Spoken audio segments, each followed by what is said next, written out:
I mean, but when they were showing Pensacola Beach and it was sticking on the sand, I'm like, well, I'll be damned. how about New Orleans getting 10 plus? I have I shouldn't say a friend, but an old acquaintance. He was a broadcaster on the Echo, now runs the PGA Tour event there. Okay. Chris has done pretty well. I actually met him at the game you took me to. Oh, okay. He's a season ticket holder. He married a Saints cheerleader. And so I met he and his wife at halftime. And they had a picture of the two of them toasting champagne from their lanai with snow just everywhere. Our soccer buddy, Glenn Davis in Houston. Yeah. Okay. He let his dog out the backyard, and the dog's just kind of looking around, and you could hear Glenn go, first time he's ever seen snow.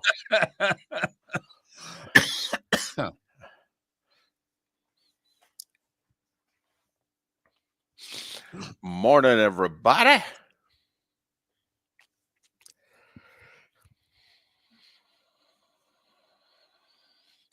Mark called that one.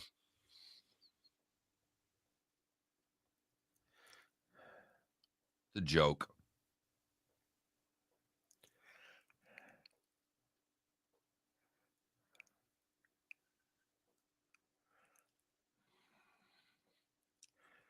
Huh. Thank you. Only my first day. Yeah, thank you. That's very nice. Sponsored at 21,000. Right. So on that note, David, yesterday I did real estate stuff all day. Just dealing with this listing. It's a divorce couple. It's a flipping mess.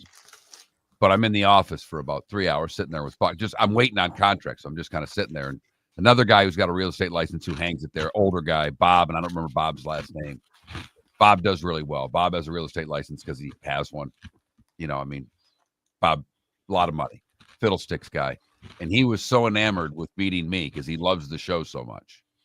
And I'm the whole time in my head, I'm going, sponsor 21,000. You want to buy the show? We'll sell you the show and you can own the show. I kind of missed that. You said Bob loved the show, and then you kind of did.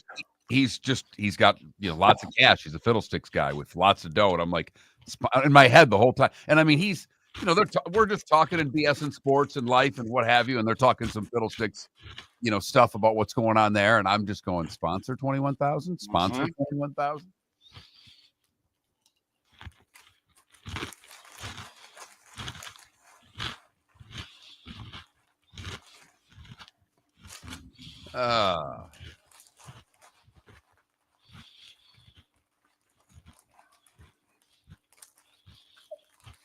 It is snowing where David is, Johnny Mac. It is snowing in Jacksonville as we speak.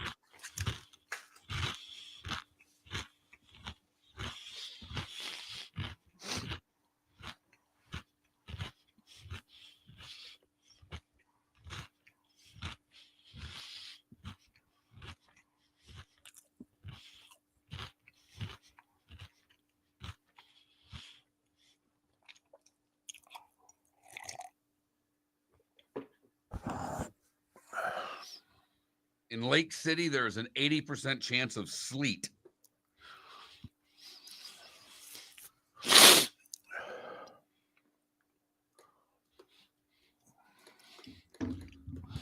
Yep. No, we do not know the lone no vote. No. Not yet. Probably never will. Like we don't know who it was for Jeter. All right, let's do a radio show. Oh, all right.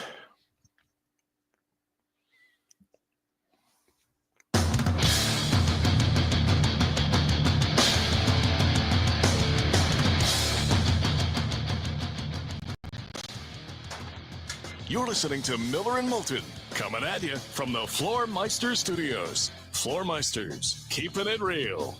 And now, here's Mark Miller and David Moulton. Top of the morning to you on this hump day. And this is a sports show, but I have a feeling we may talk a little bit of weather at some point. How the heck are you, Miller and Moulton? MillerandMoulton.com, Miller_Moulton on X. Thanks so much for being with us. We'll get over the hump together. A lot to kick around, lots of NFL news, Baseball Hall of Fame. Mark, it's snowing in Jacksonville right now. I'm aware of that. That seems, well, odd, David, because it's cold where I am. It's 45 degrees and it's raining, which I find to be one of the most miserable weather experiences there is anywhere. Between 35 and 45 and rain, I'd rather have it snow. This is, lousy. But I guess I'm not sure I'd rather have it snow because, well, it's snowing where you are. Mark, the Cincinnati Reds won the World Series more recently than it snowed in Jacksonville. Mark, the Miami Dolphins hosted an AFC Championship game more recently than it snowed in Jacksonville. December of 89 is apparently the last time it snowed in Jacksonville until right now. What, I guess 9 inches in Pensacola? A foot in New Orleans? Oh, my goodness. I mean, it's at least 6 inches in Pensacola. It was 10 to 12 in New Orleans. In New Orleans? It shut 4 inches in Houston, shut down both airports, shut down MD Anderson, for goodness sakes. All right, our soccer buddy, Glenn Davis, let his dog out the back, okay, and the dog's walking around, and you can hear Glenn Davis going, he's never seen snow before. Dogs in snow are great. Yes, they are. A big dog running around the snow is fun. Apparently in Louisiana, they called Indiana and said, you got any plows? And Indiana said, yeah, we can send some plows your way. So apparently they drove all day, all night, and the plows were arriving yesterday as it was snowing. How about that overtime? Yeah, that's a good one. That's a good one. That's for sure time and a half. Might even be double time for that one. So, yes, it is. If you just want to, for those of you, well, wherever you are right now, type in Jacksonville on your phone, okay? And then just sit back for 30 seconds, okay? Or you could do Pensacola or Lake City, but to see, it's one thing when you type in, oh, I don't know, Chicago, Minneapolis, Fargo, Denver, and it's snowing. And you go, oh, look at that. It's snowing there. It's another thing when you type in a Florida city. I think I officially became really old yesterday because as this was going on and my son had called and they were expecting it where he is in North Carolina, I said, I got to put the Weather Channel on. I got to see this. So I think I aged 10 to 15 years yesterday because I'm like, damn, I got to watch some snow in the South and see what's going on. I mean, think about it. Cantori has thrown himself into the middle of 137 hurricanes over the years. There's Cantori standing in the snow in Louisiana. And I'm thinking to myself, well, this is the first time you've ever done this. And you've been there a long time. This is nuts. Yes, it is. And the cold weather is going to continue for a little. I mean, we're not done with cold weather. No, it's apparently this year it's really winter. Okay. What is up with that? Winter. Never heard of her. Tens of millions of us have moved to eliminate that from our lives. What in the world? Winter. Ah. So yes, for some of us, it's like, holy blank.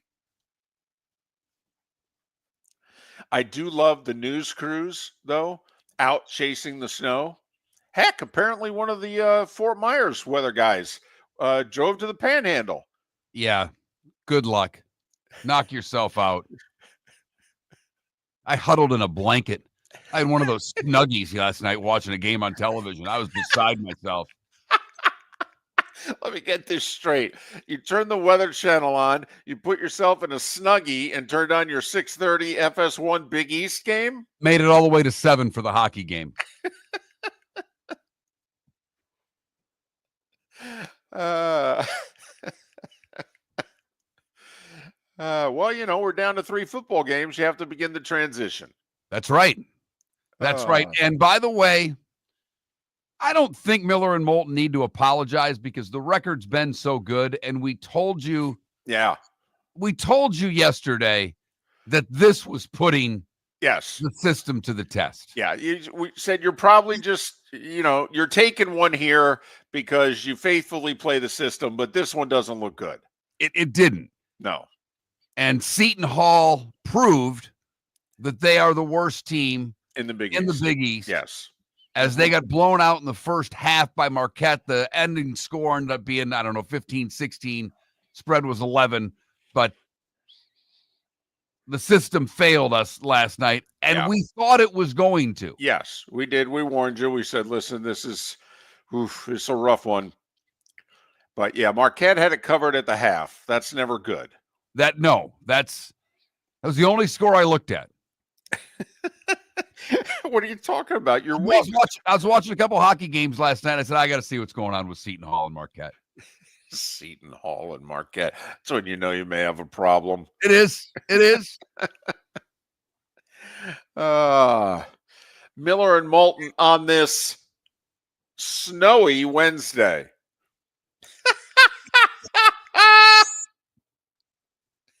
Oh, my goodness. Aren't you glad you moved to North Florida, David? Let me tell you something.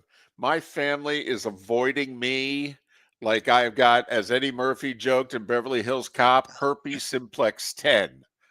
Okay, they want nothing to do with me. I am just telling them how much this sucks.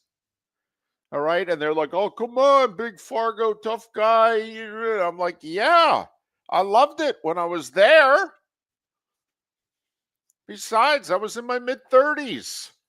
Come on now, I'm nearly 60.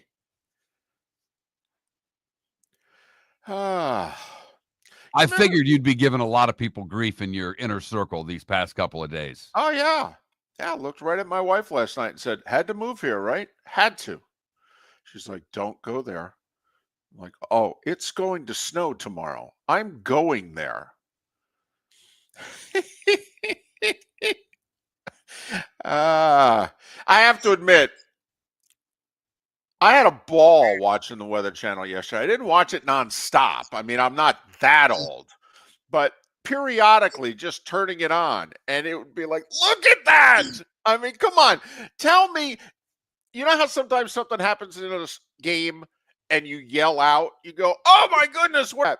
I swear, my wife turned on the Weather Channel and I hadn't seen anything. We did our show, and then it's almost 11 a.m. by the time I'm getting out of the room and starting to pay attention to life and the pursuit of happiness.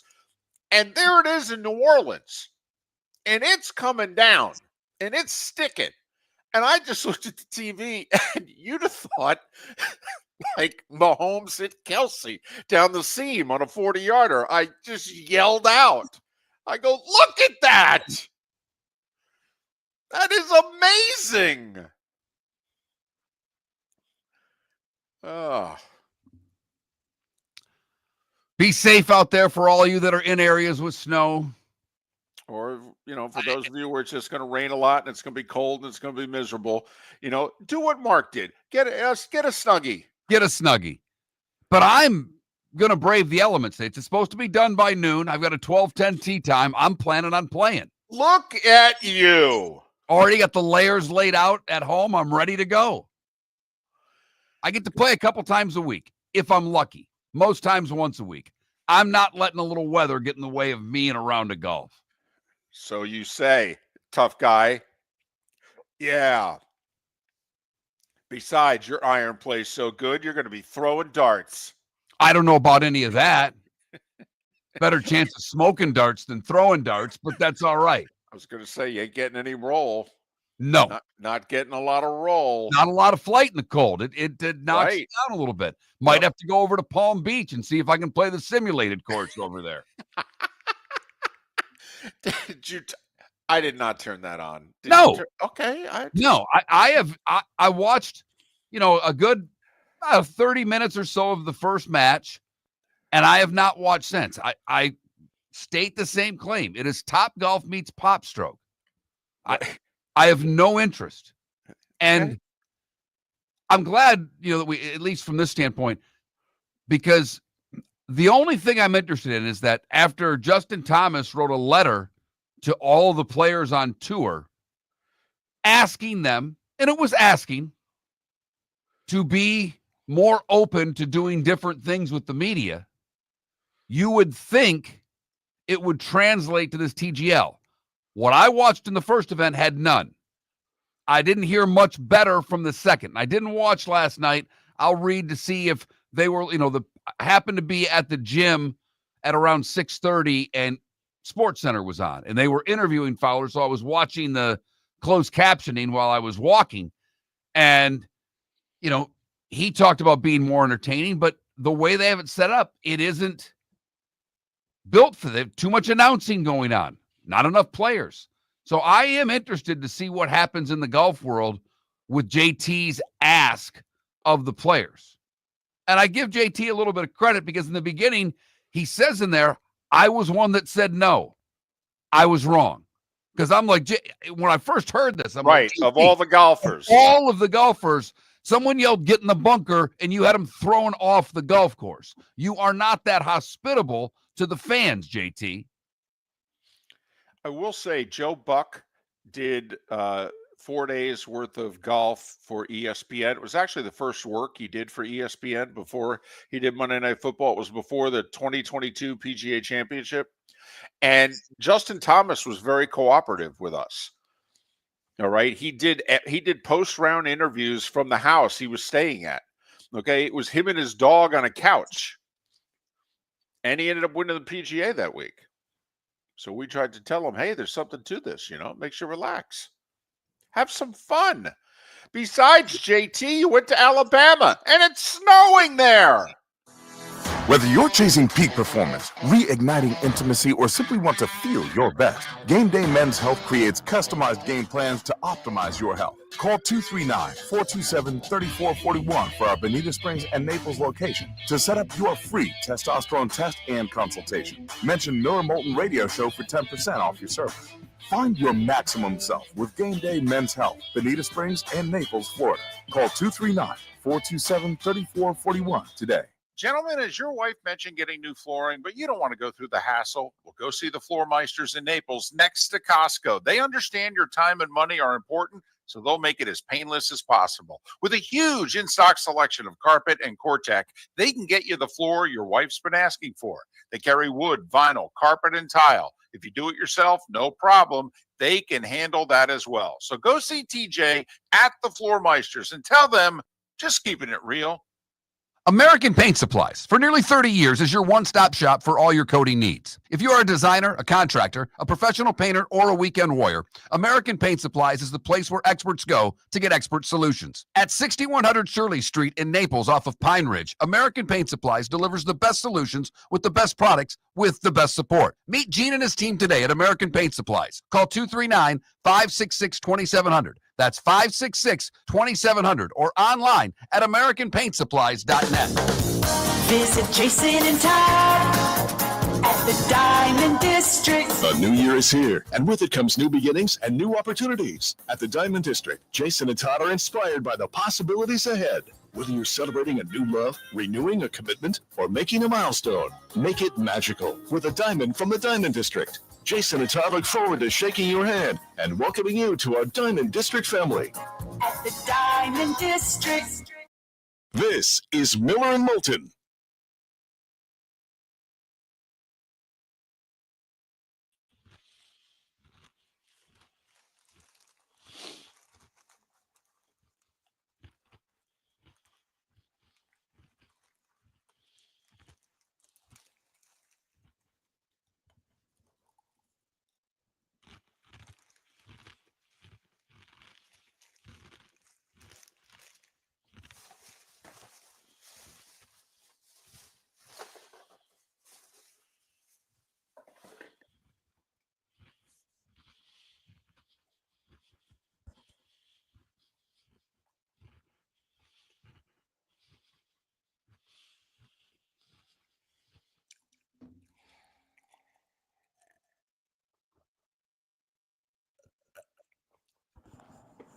Come on, Ambient. We even told you yesterday we didn't like the system play at all. The system play lost. I don't know what you Yeah. did.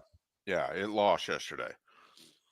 There was only one system play, and it was a bad one, and we didn't like it at all.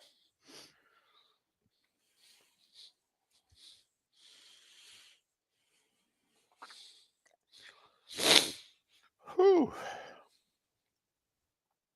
This is nuts.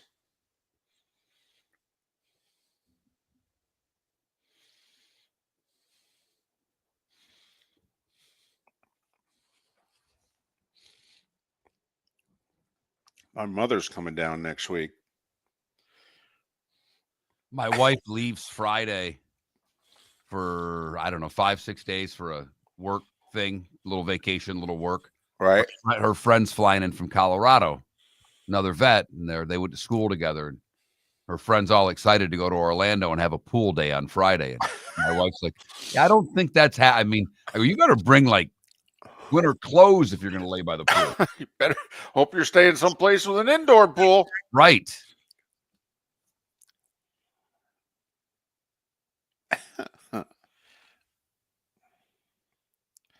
Although where my mom is, it's 5 currently.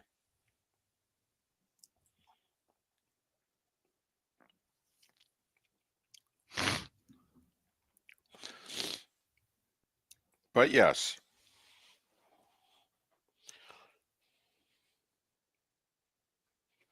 The snow is expected to stop right around the top of the hour.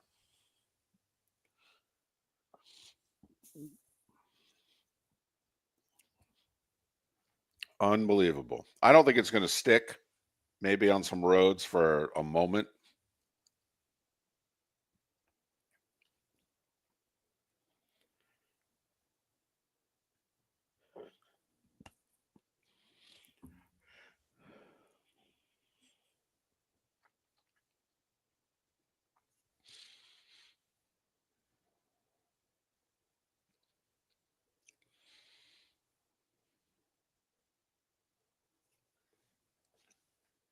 No, like Ambient, we thought there were going to be 4 system plays yesterday.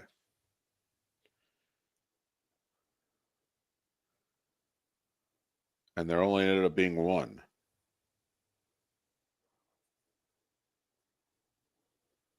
I don't know where you guys said 2 system plays, 1 last night. Unless the betting line changed drastically from the end of our show to tip-off. I mean, UCLA was a 3.5-point favorite at home against 18th ranked Wisconsin. You know, SMU was favored against Louisville at home. Louisville whacked them. What was the other one? Oh, Texas at home against Missouri. Missouri was ranked. Texas was home. Texas was favored. That's not a system play.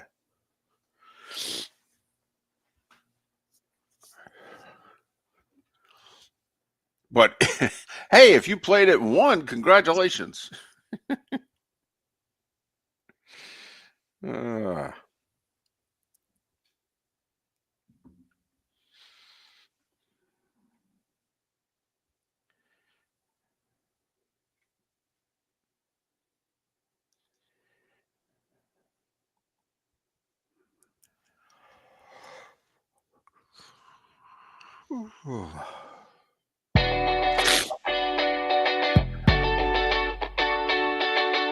You're listening to Miller and Moulton. And now, here's Mark Miller and David Moulton. 21 minutes past the hour. Miller and Moulton, millerandmoulton.com, Miller_Moulton on X. By the way, Bud Elliott's going to join us in a little more than an hour. We'll put a bow on the college football season. And our weekly chat with Seth in a couple hours. He's got some history with Ichiro and CC Sabathia, 2 of the newest members of the Baseball Hall of Fame. Mark, you were right. You called it. I didn't want to be right, David. I really didn't. And when I found out I was right last night, I yelled an expletive. Nice. There you And my go. wife was like, what? And I went talk radio show host in the kitchen for 30 seconds blasting the a-holes that are the baseball writers and their arrogance of some jerk deciding that I'm not going to let Ichiro be the first position player to have a unanimous vote in the hall because no one's ever done it. So I'm going to make sure I don't vote for him because why? He's not a first ballot Hall of Famer? It's ridiculous. There has never been a more, it corrupts the wrong word, more an unbelievably arrogant organization than the Baseball Writers Association. And they need transparency. And I don't know if Manfred has the ability to do it. I don't know who would, the baseball hall, but these votes need to be made public. These people need to be outed. They do not deserve to have votes for the Hall of Fame. It's not fair to those going in the hall that people either don't know or are too arrogant to realize what their job is. Preach it, baby. Here we go. Is that Miller or Moulton? Wow. Keep going. Yes. The baseball hall, by the way, is the one that sets the rules. If they were to decide from this point forward, all votes are disclosed, then it would be transparent. The Baseball Hall of Fame, for whatever reason, will not do that. I mean, what leverage do the writers have? I mean, what, are the writers not going to take part? Fine, we'll get a bunch that will. We'll bring Seth on in a couple hours. His big problem is also who's voting. Like, broadcasters don't vote. Vince Scully never had a Hall of Fame vote. No, it is the baseball writers. Right. And you could argue, I mean, are there less writers than ever before? Or are there more because of the internet? But it took a while for them to start giving votes to the .coms of the world. But, the Gammons and the Kirchens of the world, they started as writers. And then when they went to ESPN, I think they still kept their vote. Okay. But, I mean, when you are no longer a writer, your vote is in jeopardy. If you're a TV radio guy, I mean, come on. I said it yesterday, and I thought the Jeter missing vote was a personal grudge. Something against the Yankees, something against Jeter that the one writer had, and we still don't know who the writer is. And the writer was just going to make sure that Jeter didn't go in unanimously. But I figured, well, who had that grudge against Ichiro? Jeter was admired. Jeter was respected. But amongst the media, Jeter was not loved. Jeter was not loved by all his teammates. He was admired. He was respected. Okay. But Jeter was not universally loved. He was by their fans. All right. Everybody loves Ichiro. It's like CC Sabathia. We knew CC was going in the Hall of Fame. I mean, we knew it. Whether you thought he was a Hall of Famer or not, we knew CC Sabathia was going in because everybody, probably on every team CC pitched for, those guys on the team said he was the best teammate. And CC talked to the media. And let's face it, I have joked over the years, free food, free parking, you can get a lot out of the media. You really can. I mean, Mark, when he worked for the Florida Everblades hockey team, man, he would just load us up with carbs all the time. It was great. And when he called up and he said, I needed something, be like, yes, sir. Like we worked for him. My news director would be like, what are you doing? I'm heading down to the Blades. Why? Well, they said they got something newsy. What is it? I don't know. They'll tell me when I'm there. with Ichiro, I was reading some stuff this morning, David, when I got up. And you may know this story, but I found this story to be hilarious. In 2000, the Major League Baseball All-Star team, or a Major League Baseball All-Star team, went to Japan to play a series against Japanese All-Stars.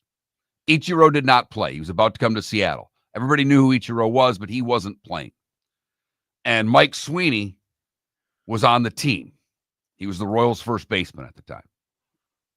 And every time an American player got a base hit, you'd hear the term "nice batting" in a Japanese accent over the speaker system. And Sweeney said, that seems like a nice gesture. Thought it was nice. And Ichiro, now playing for Seattle, playing the Royals, delivers a line shot over the shortstop's head and gets to first base. Sweeney doesn't think Ichiro knows a lot of English and simply says, "Ichiro, nice batting." Ichiro looked over at Sweeney and he said, "Mike Sweeney, nice ass."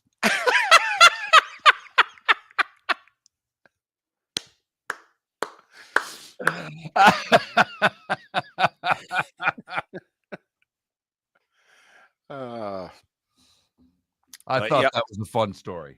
But yep, somebody didn't vote for him. Yep. One person.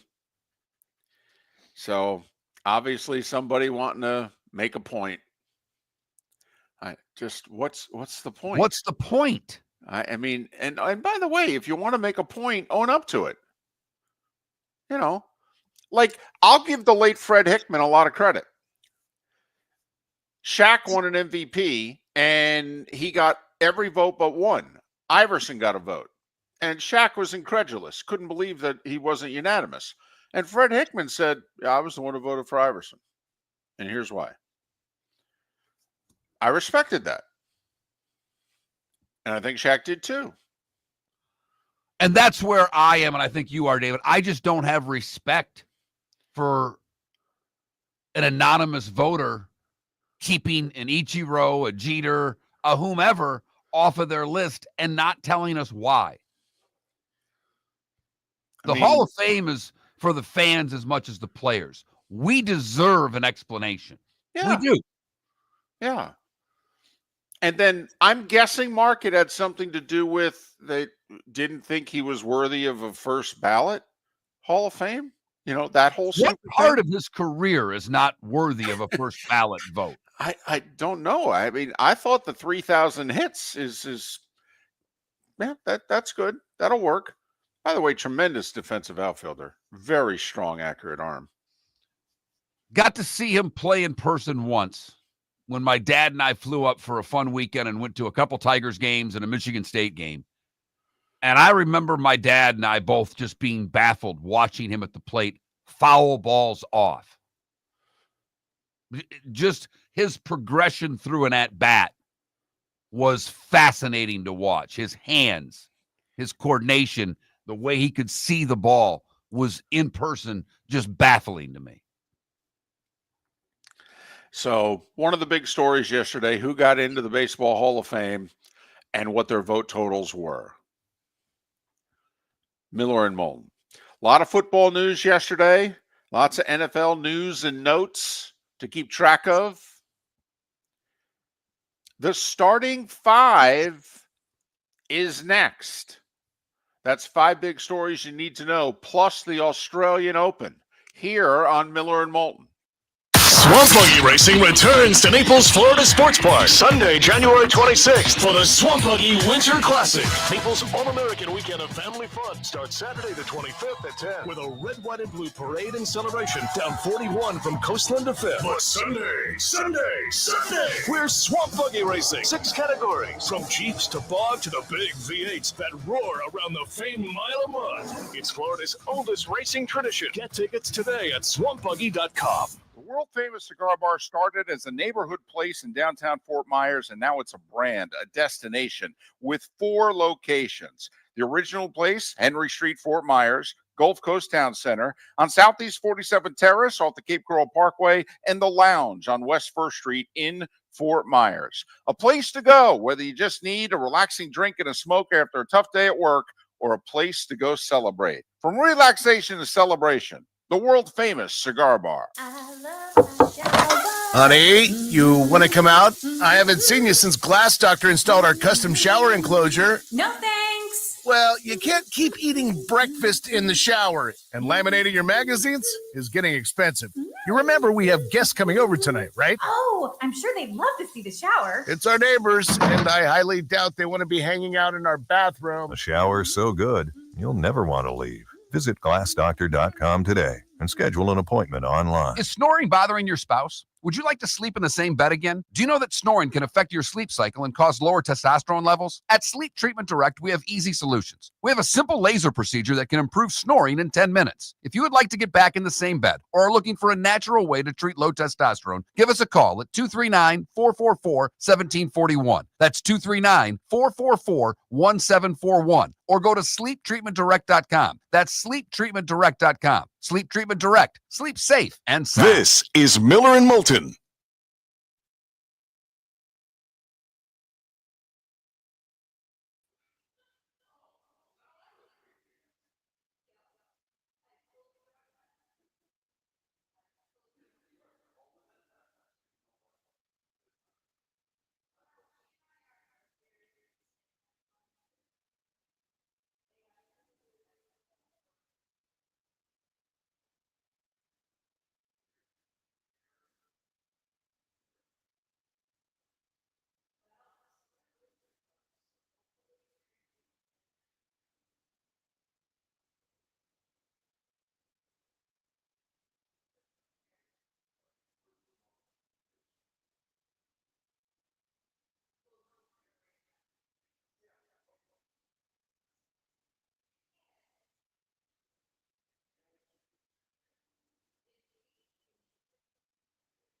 I think the system goes 1-1 tonight.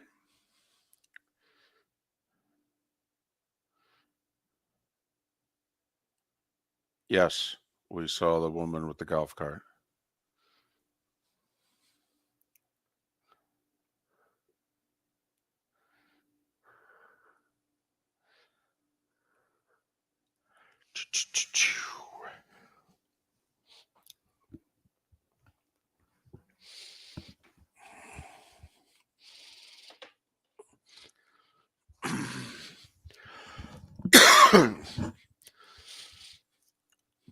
very quickly. There seems to be some confusion in the Twitch chat room. Road team, ranked, favorite. Home team, unranked, underdog. That's the system. You take the home team, unranked, and the points against the ranked road favorite. That's the system.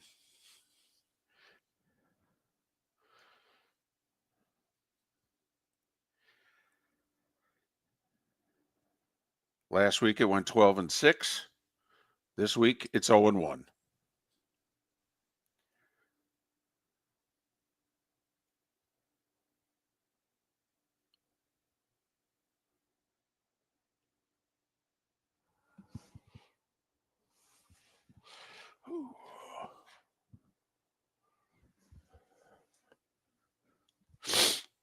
Ah.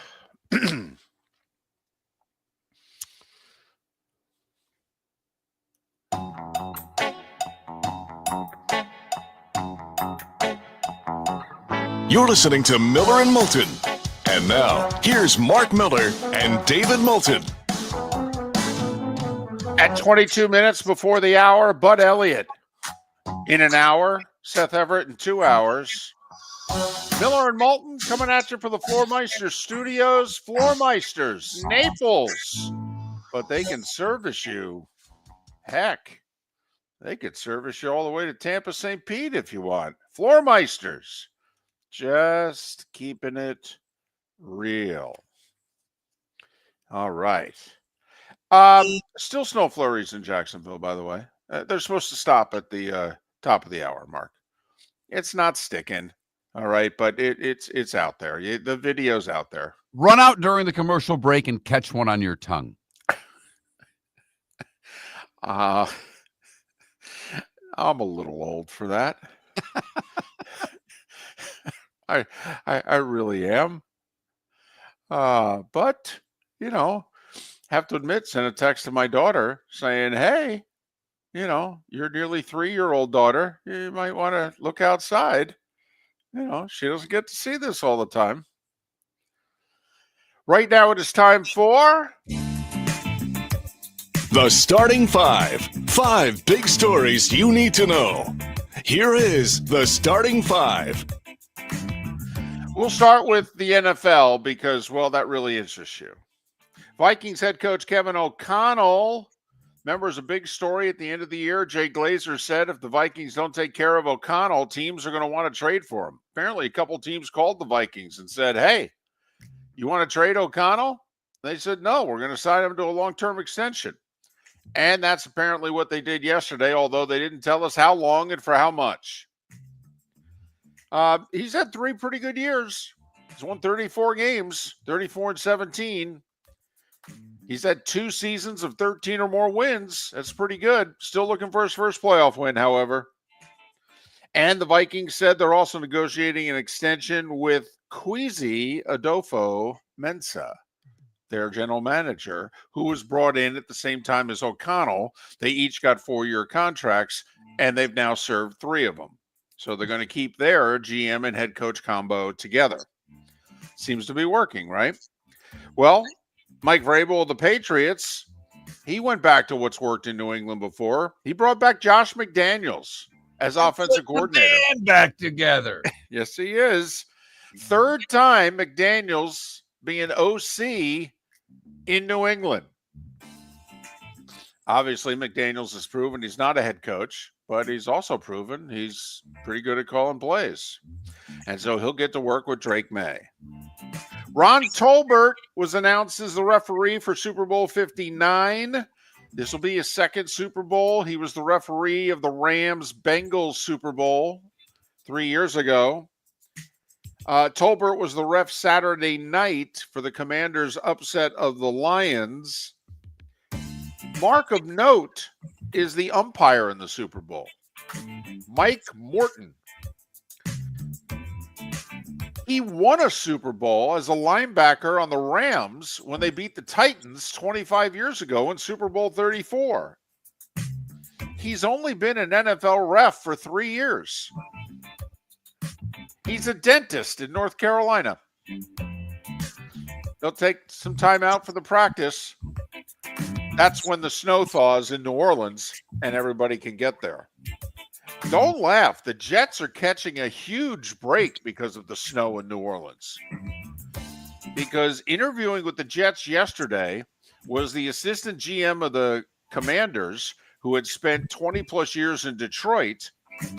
And he had a very close relationship with Aaron Glenn, former first-round pick of the Jets, who's been the defensive coordinator the last 4 years in Detroit. Well, Glenn's got ties to the Saints. The Saints want him. The Saints were going to interview him today. Yeah, the airport's not open. He couldn't get from Newark to New Orleans last night. So Aaron Glenn is still in Jersey. So the expectation is the Jets are getting a reprieve, and the Jets have 12 more hours to sign on the assistant GM of the Commanders and Glenn as a tandem. If the Jets screw this up, for goodness sakes, they got 10 inches of snow in New Orleans to work for them. You can't count on that every day. Ravens tight end Mark Andrews has still not spoken to the press since the end of the Bills-Ravens game. Didn't talk after the game. There's been 2 media availabilities in Baltimore. He has not talked at either. The Bills Mafia, however, feeling a little sympathy for Andrews, and the Bills Mafia is something, and sometimes in a great way. They had donated $32,000 to a type 1 diabetes organization that Andrews actively supports. Good for them. Don't know when Mark Andrews is going to talk. Apparently taking this one pretty hard. College football, the final polls came out for whatever that's worth. You're not going to believe this. Ohio State was 1 and Notre Dame was 2. Oregon, Texas, Penn State rounds out the top 5. Then you've got Georgia, Arizona State, Boise, Tennessee, and Indiana finishes number 10 in both the AP and coaches poll. Wow. Little surprised they finished that high. Are you kidding me? Did you watch the game? Did you watch them play Ohio State? I mean, come on. Miami Are they Baseball Hall of Fame voters? Miami finished. You are feeling it today. Miami finished 18th in both polls. Army finished 21st, and Colorado, Deion's Buffaloes, ended up ranked 25th at the end of the year in the polls. Baseball, 3 newest members of the Baseball Hall of Fame. Ichiro, we knew that would happen. Would it be unanimous? The answer was no. One Yahoo didn't vote for him. Unbelievable. CC Sabathia got 87% of the vote with his first year on the ballot. It does beg the question, is 250 the new 300? CC with 251 wins. But I think you can compare CC Sabathia to Jack Morris. I mean, Morris, the ace of 3 different teams that won the World Series, and obviously his Game 7 in 91 is epic. But they were guys that no matter which team they pitched for, they took the ball and they gave you innings 30 plus times a year. They were true aces. Morris had a 3.9 ERA and had around 250-something wins, and there were those of us that were pounding the table for years that Jack Morris deserved to be in the Hall of Fame. And if we were for Jack Morris, it's tough not to pound the table for CC, who was very good in the postseason. I mean, he wasn't Jack Morris, all right, but he was very good in the postseason. Billy Wagner got in. Final year on the ballot. Most saves of any lefty reliever, 422. He came up 5 votes short last year. Wagner, 82% of the vote, broke down in tears when he got the phone call. Played for 5 different teams and will go in as an Astro. Carlos Beltran came close. One of the last great switch-hitting outfielders that we've had. And I think if Beltran had not been part of that whole Astros controversy 7-8 years ago, he'd already be in. But Beltran got 70% of the vote. And the guy I want in, Andrew Jones, he's up to 66% of the vote now. Usually once you get above 65, you get in. But now you only have 10 years to get in, when before it was 15. NBA. See, the Miami Heat, Mark, thought that, they had one last night. They had Portland coming to town. So That's a bad loss, David. So all of a sudden, quietly before the game, Tyler Hero is not going to play with some groin tightness. You know what they were thinking. They're thinking, well, we can beat Portland without Tyler Hero. Yeah. They couldn't beat Portland without Tyler Hero. Blazers 116-107. The most interesting thing that probably happened with the Heat last night, though, is that the Phoenix Suns made a complicated trade with the Houston Jazz, in which the Suns gave up the Utah Jazz. You said the Houston Jazz. I didn't know if it was the Rockets or the Utah Jazz. You confused. Well, I could see why you were confused. You got me. I mean, don't get me wrong. There's good jazz in Houston. Okay, there's just not not a so basketball much, team. and not so much in Utah. All right. So Utah and the Suns made a trade in which Utah gets a totally unprotected 2031 first-round pick from Phoenix. So Danny Ainge betting that Phoenix is not going to be good in 2031.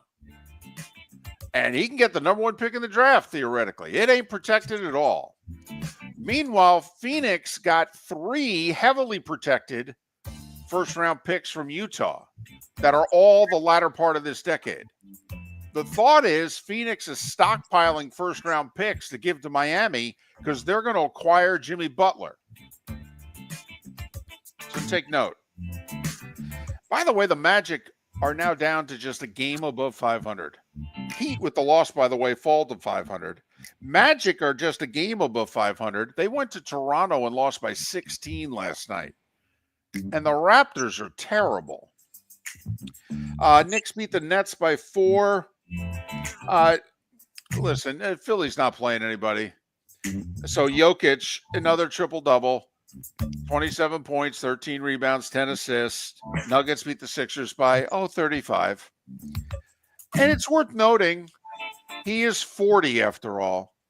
LeBron James, watched the Natty in Atlanta, watched his Buckeyes, his adopted team, win the national championship. Don't know when he got back to Los Angeles. Well, he had 21 points, 10 assists, 13 rebounds in the Lakers' 23-point win over the Wizards. So not bad for 40. No, really isn't. Not bad flying in the day of. Right. College hoops. UCF went to Iowa State and found out that the Cyclones are worthy of their ranking, which is 3rd. Iowa State by 25, 108-83. A good one in Storrs, Connecticut. UConn needed overtime to beat Butler 80-78. Did you see the exchange between Danny Hurley and the referee? No. So Hurley's walking out onto the court. It's during a stoppage. And the referee listens to him for a couple seconds, and then the referee turns around, is walking away. And Hurley yells at him, "Don't you turn your back on me! I'm the best effing coach in America!" Oh, wow. He's nuts. Yes, he is. Tell and he's going to leave college at some point for the NBA, and that's a bad thing. We Yeah. need him at Connecticut, honestly, for the next 20 years. Listen, if you want him to stay in college, you need to root for the Knicks to win, because that's the job he wants. He wants the Knicks job. Okay, so if you want him to stay in college, okay, you actually need to root for the Knicks to do just enough winning that they hold on to Thibodeau. Our system play, we didn't like it at all, and it failed us last night. Marquette on the road beat Seton Hall by 17. The spread was 11.5. Ohio State went to West Lafayette and upset 11th-ranked Purdue 73-70. That's the team that I thought was least likely to be upset this year, is Purdue. I think they're the most consistent Big Ten team. I don't think they're the best, but I think they're the most consistent. By the way, Alabama and Tennessee, both highly ranked, both won by double figures at home. NHL, Lightning led 2-0 against Montreal and lost the Canadiens 3-2. Jake Evans with the game-winning goal for Les Habitants with a little over 2 minutes to go. Panthers, nice effort on the road, 5-2 over Anaheim. Man, the Rangers are something. So they start the year 12-4-1. Then they go 5-14. Now they're on a 6-0-3 run. They shut out Ottawa 5-0. Flyers over your wings, Mark, 2-1 in overtime. And don't look now, the Caps have won 5 in a row. They beat Edmonton in Edmonton 3-2. No Connor McDavid, remember. He is suspended. Aussie Open. Madison Keys advanced to the semis on the women's side. Ben Shelton, the American, advanced to the semis on the men's side. All right. I probably should have looked up if Shelton's facing the top seed. He is. Sinner cruised through his quarterfinal 3-2-1. So that's who Shelton will face. And at 7 minutes before the hour mark, that was the starting five. 5 big stories in the Australian Open that you needed to know here on Miller and Moulton. So you mentioned the McDavid suspension. Yes. I didn't realize that he was suspended against the Canucks. They're playing each other again, but he's going to be suspended. And there was a lot of animosity, and a lot of hockey people are like, what are you doing giving McDavid 3 games, giving him both 3 games? Should have been 1 game. You had it served up on a silver platter to have the revenge game in a couple of days, and now you don't get to see that. Disappointing for the NHL. Miller and Moulton. Miller and Moulton would like to thank the sponsors that, quite frankly, saved the show in 2024. Whether it was Floor Meisters, American Paint Supplies, Glass Doctor, Molly Maid, Cigar Bar, Sleep Treatment Direct, the Diamond District, and even the Cape Coral Police Department, thank you. We're hopeful of a great 2025, still needing sponsors, so reach out to Miller and Moulton via X at that Mark Miller or the David Moulton, or text us at 21,000. But Miller and Moulton says thank you to our sponsors and to you, our loyal listeners. Gentlemen, as your wife mentioned getting new flooring, but you don't want to go through the hassle, well, go see the Floor Meisters in Naples next to Costco. They understand your time and money are important, so they'll make it as painless as possible. With a huge in-stock selection of carpet and Core-Tech, they can get you the floor your wife's been asking for. They carry wood, vinyl, carpet, and tile. If you do it yourself, no problem. They can handle that as well. So go see TJ at the Floor Meisters and tell them, just keeping it real. Do you have a sleep problem but don't want to wear a CPAP mask? This is Mark Miller for Sleep Treatment Direct. The mask wasn't working for me, and I didn't think I had an alternative. I do. We all do. They have such simple alternatives with greater success than the mask. Visit sleeptreatmentdirect.com. That's sleeptreatmentdirect.com. And if you are like me and your CPAP machine isn't working for you, it's time for a change. Call 239-444-1741. That's 239-444-1741. Sleep Treatment Direct. Sleep safe and sound. American Paint Supplies, for nearly 30 years, is your one-stop shop for all your coating needs. If you are a designer, a contractor, a professional painter, or a weekend warrior, American Paint Supplies is the place where experts go to get expert solutions. At 6100 Shirley Street in Naples off of Pine Ridge, American Paint Supplies delivers the best solutions with the best products with the best support. Meet Gene and his team today at American Paint Supplies. Call 239-566-2700. That's 566-2700 or online at AmericanPaintSupplies.net. The Cape Coral Police Department is growing. They are currently looking for police officers and are offering a $10,000 signing bonus to newly hired officers. If you desire a career in law enforcement, or if you are already in law enforcement and thinking about making a move to a better agency, think Cape Coral Police Department. If you're looking for a police department that is committed to excellence, that invests in the highest level of training, state-of-the-art equipment, and some of the highest compensation in all of Southwest Florida, then the Cape Coral Police Department is for you. Visit capecops.com. That's capecops.com. Mark Miller for Molly Maid. Why Molly Maid, you ask? Trust. Moulton was a customer for 15 years. Affordability. Didn't I just say Moulton was a customer for 15 years? Worry-free services. Our professional house cleaners are fully insured and a 24-hour warranty. Call Molly Maids today at 239-774-5839. That's 239-774-5839 or online at mollymaid.com/FTMYERS. That's mollymaid.com/FTMYERS. This is Miller and Moulton.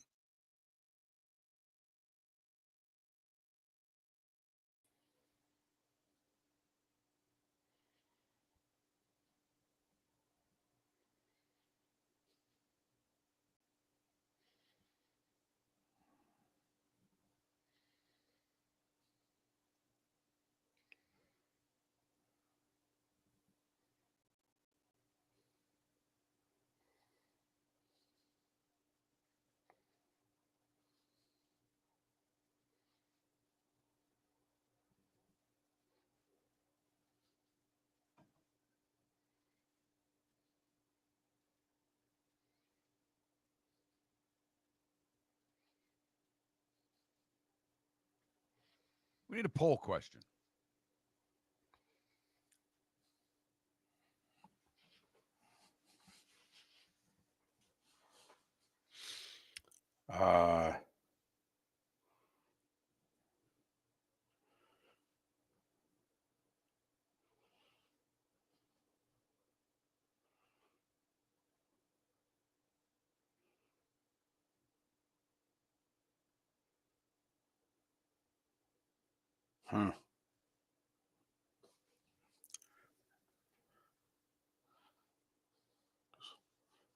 Let me look and see if today is anything. It's not.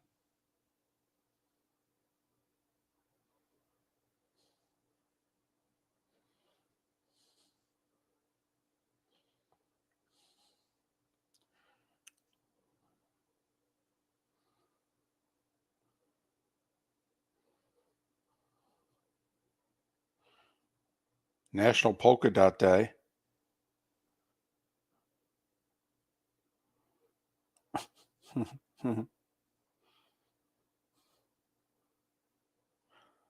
National Hot Sauce Day. I saw that one.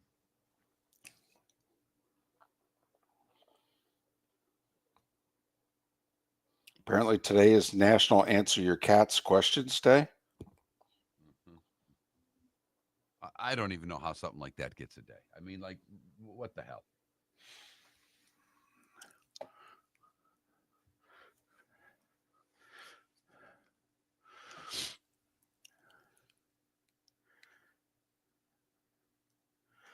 Yeah, I'm not doing UEFA soccer. Sorry.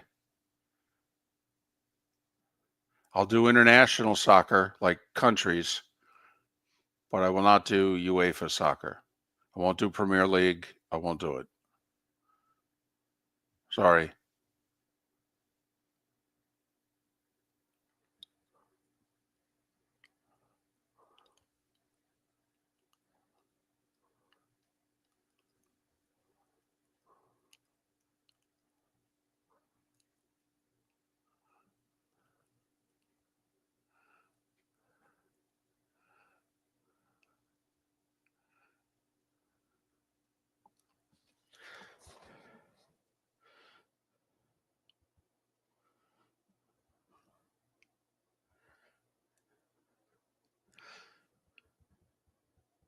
Which school will win a natty next? Florida, Florida State, Miami? Which school will make the playoff first? Well, that one I think it'll come down to Miami or Florida because the thought is Florida State's in a hole. All right. But, I mean, we could go with it.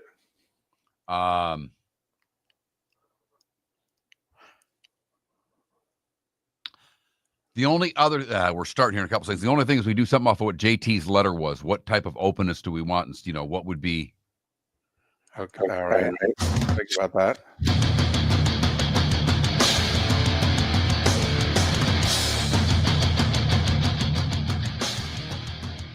You're listening to Miller and Moulton, coming at you from the Floor Meister Studios. Floor Meisters, keeping it real. And now, here's Mark Miller and David Moulton. Hour 2 of Miller and Moulton. Thanks so much for being with us on this hump day where it's snowing in North Florida, or at least it was. Wow. Unbelievable. Remarkable. And it is cold and windy and rainy south of I-4. Although Mark's golfing today. Supposedly the rain's stopping, he believes, right at noon. He's What going my trusty app tells me, David. right at noon. Not during the noon hour, right at noon. And so he's got a 12:10 tee time. Boom. Going right out there. It's going to be balmy too. All right. Should listen to him complain during the commercial breaks about things that are sore and hurt. But he's going to play golf today. You wait. Uh-huh. You going to play 18? Yes. Okay. Of course. Do you ever Be in the stop? 50s. Do you ever stop once the round starts? If it's raining. Okay. I mean, for weather, I will stop, but not 55. Come on now. It's going to be 55 degrees. It's going to be chilly. There's no doubt. You wear some layers, you get through it. Right. Your pants, socks, and shoes today, right? I'm telling you, I don't know if I have enough socks. You know, my wife is doing far more laundry than she normally has to because I am running out of socks, for crying out loud. I did not move to Florida to wear socks for like weeks on end. So you apparently have like 4 pair, huh? No, I've got more than that, but it's just a pain. Socks. Yeah, socks. The hell. So you brought up something that I think is interesting, but then again, you and I are interested in this sort of thing, and our audience may start to tune us out. And if so, we apologize. Start yelling at us, 21,000, the text line, Twitch chat room, and say, this conversation sucks. And we'll stop it. But so, and this doesn't have to do with the league that we're talking about. This is a big picture thing. So this TGL Golf League, and Justin Thomas is on the PGA Tour Advisory Board, and he sent out a letter saying, hey, we got to be more open. We got to be more accommodating to the media. I have found in the last few years that those documentaries and what have you, they're riveting. Stuff I didn't give a about. But once I get to know somebody and what have you, I start rooting for them. And listen, I was against all this, and I was wrong, and we need to be more open. I don't know if you've thought about this or not. This is something, Miller and Moulton, we kind of geek out over this type of thing once or twice a year. What is it that you would want to see in sports in terms of more cameras, more microphones, more access? What is it that you think is desperately missing that, man, this needs to happen? And some of the things that JT referenced from a golf standpoint, and I know there's not everybody out there is not a golf fan or watches golf, but it was simple things. Pre-round interviews between their warm-up and teeing off on the first tee, opening themselves up for a question or two. He wasn't asking too much of the players. He was asking for a little more, but possibly getting mic'd up. Maybe an interview actually during the round. Okay, music in our Twitch chat room says mic the refs in football. Does that mean you're trying to pick up the conversation between the players and the referees? See, that to me is the next world for network television. How is it that they can incorporate more of the natural sound of the game into the broadcast? Like, the mics are better than they've ever been. In the last 10, 15 years, you've picked up what the quarterback is saying at the line of scrimmage when he's audibleizing. You've picked up the middle linebacker turning around and switching the defensive call, and you can get it clearly now. That used to be just muffled noise a generation ago. Now, the dangerous part, though, of this is obvious. The cursing. And the other dangerous part to the league and its teams and players is stuff will get out there that they don't want out there. I mean, think about what gets said during the competition. There's a reason there's a 10 to 15 minute cool down after games. They want everybody to, take a deep breath, figure out what you're going to say, how you want to say it. But I think, and I don't know, David doesn't because he loves the sport, but I think we as sports fans pick on baseball a lot more than other sports. Baseball is an easy target for a lot of different reasons. But I think baseball, David, has done as good, if not the best job out there with some of their new media things they've done. I mean, when they're miking up players on Sunday Night Baseball and they're having conversations with players while the game is going on, that's great stuff. I agree. Great stuff. I agree. I mean, listen, I'd mic the umpires. Now, I don't think you could ever go to the conversation live. It has to be the way that in-game interview stuff, Mark, started in Major League Baseball 30 years ago. It was taped in between innings, and then it was run later on. And basically, somebody would look at it and go, does this pass the smell test? He didn't divulge anything that's going to get them upset, is he? Okay, and then it would run a little bit later. But I want to hear the conversation at the plate between the umpire and the batter, between the batter and the catcher. Well, that's, if you can't, the catchers would be even better than the ump to me because the catcher is going to go out to the mound occasionally. And obviously you can't run it in real time. But like you said, if it's a mound visit and the pitcher's out there and they happen to give us, hey, we got to be inside on this guy, or we got to throw all curveballs out, don't let him beat you with this, or whatever the case may be, to get that the next inning would be great stuff. You and I are hockey guys. I have always thought that hockey is televised the wrong way. I have always thought that the cameras need to be behind the goals. Okay. And I've always thought that there needs to be a rotating camera under the mid-ice scoreboard. That when there's a turnover and there's a quick 2-on-1 the other way, and literally the camera can rotate.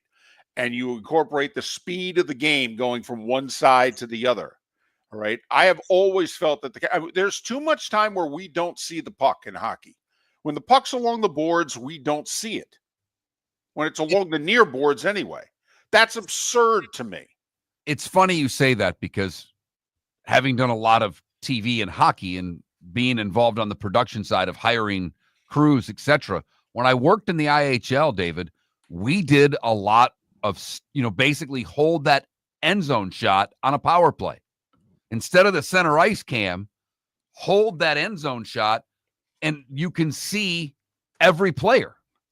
My thing on hockey is I love what you're saying.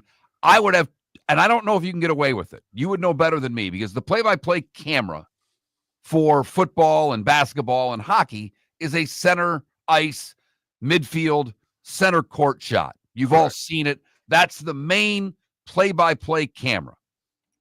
I always thought in hockey there should be two. The blue lines? The top of each circle. Oh, okay. So when the puck's in the zone, you can cover that whole zone with one shot until the puck escapes the zone. That's a little technical for people listening, and probably I'm boring them to death. That's my thought. Everything you're saying is right.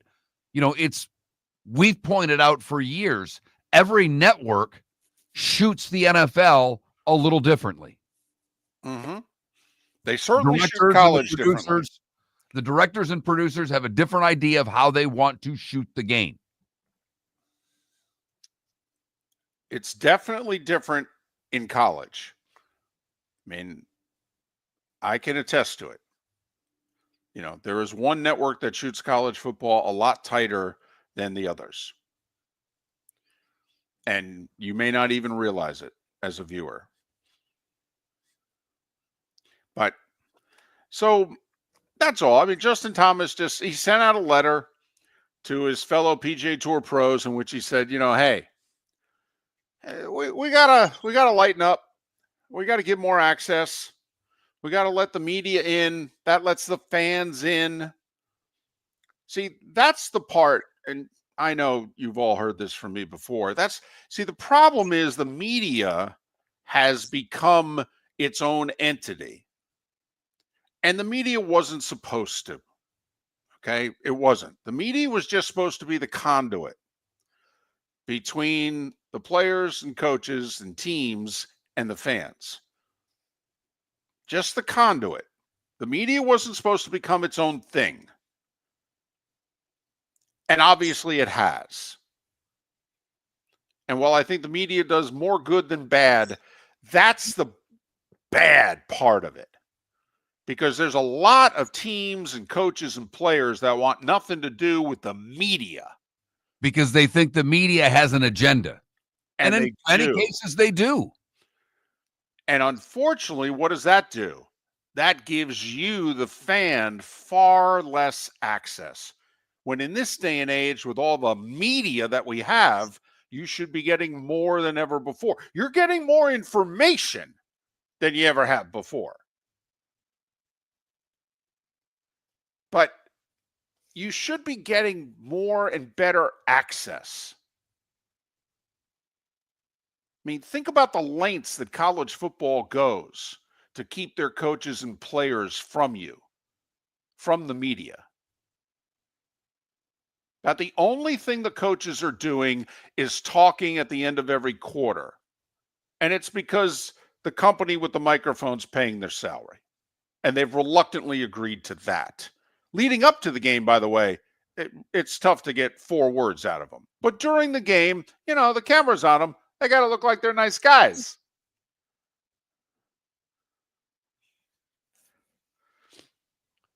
Which leads to another little story that we'll get to on the other side. There was plenty of media access to the national championship game. Players are getting paid handsomely now to play college football. Therefore, shouldn't they have to answer questions after the game without being hostile towards the media? I'll explain on the other side. Bud Elliott to join us in 25 minutes time here on Miller and Moulton.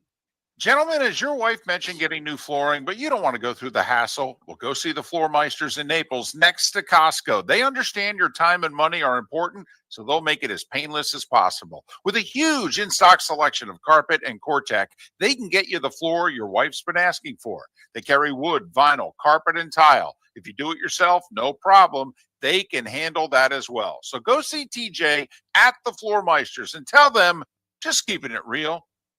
American Paint Supplies, for nearly 30 years, is your one-stop shop for all your coating needs. If you are a designer, a contractor, a professional painter, or a weekend warrior, American Paint Supplies is the place where experts go to get expert solutions. At 6100 Shirley Street in Naples off of Pine Ridge, American Paint Supplies delivers the best solutions with the best products with the best support. Meet Gene and his team today at American Paint Supplies. Call 239-566-2700. That's 566-2700 or online at AmericanPaintSupplies.net. Cape Coral Police Department is growing. They are currently looking for police officers and are offering a $10,000 signing bonus to newly hired officers. If you desire a career in law enforcement, or if you are already in law enforcement and thinking about making a move to a better agency, think Cape Coral Police Department. If you're looking for a police department that is committed to excellence, that invests in the highest level of training, state-of-the-art equipment, and some of the highest compensation in all of Southwest Florida, then the Cape Coral Police Department is for you. Visit CapeCops.com. That's CapeCops.com. Honey, you want to come out? I haven't seen you since Glass Doctor installed our custom shower enclosure. No thanks. Well, you can't keep eating breakfast in the shower, and laminating your magazines is getting expensive. You remember we have guests coming over tonight, right? Oh, I'm sure they'd love to see the shower. It's our neighbors, and I highly doubt they want to be hanging out in our bathroom. The shower's so good, you'll never want to leave. Visit glassdoctor.com today and schedule an appointment online. This is Miller and Moulton.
We're not expected to see the 70s until next week. The hell.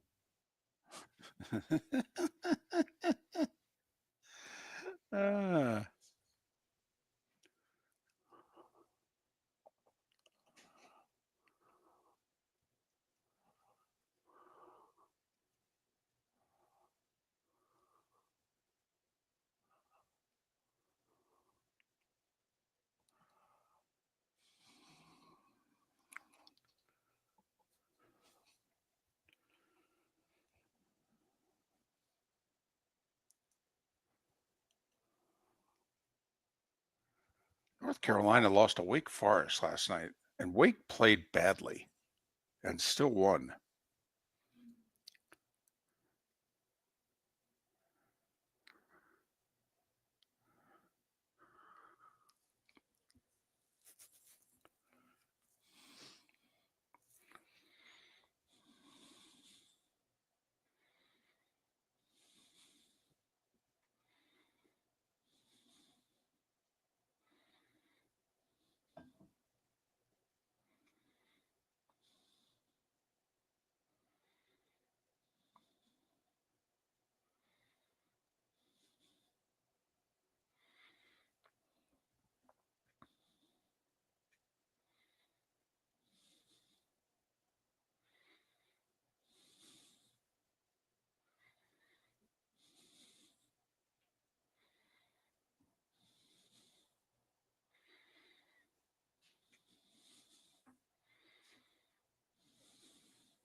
I love the fact that the headlines are that Prince Harry settles legal claim against, Murdoch and his papers. Yeah, they admitted to everything and they're writing a huge check. That's the story. Not that he settled, that everything he claimed they did, they just had to admit they did.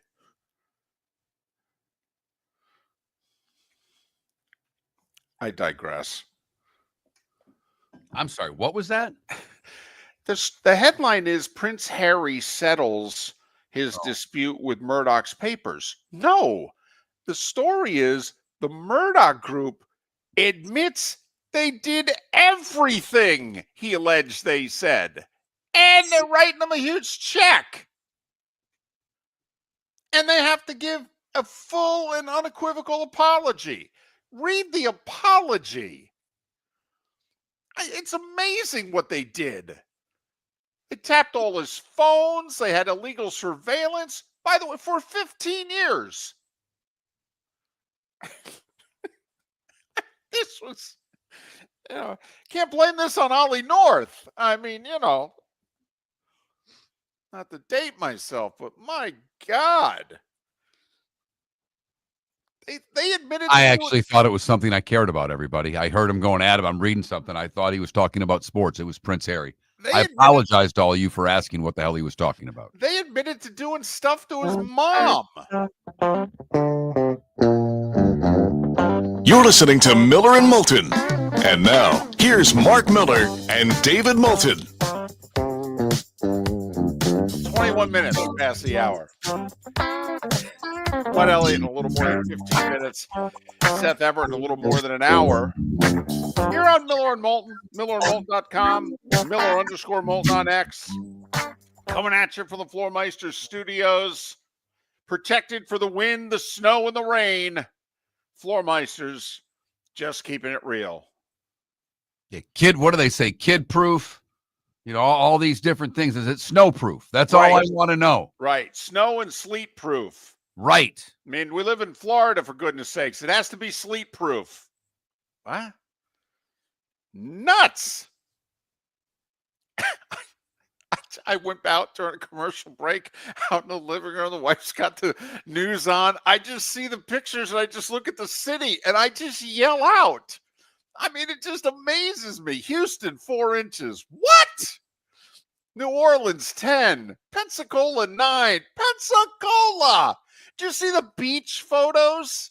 Those were incredible. Oh, my goodness. Is that sand or snow? Holy blanket, It's snow. Oh. Oh, man. So a couple of reports have come out, David, following the college national championship. Okay. That apparently the kids at Notre Dame really didn't want to be interviewed after the game. Took the loss hard. And took it out on media members. Okay.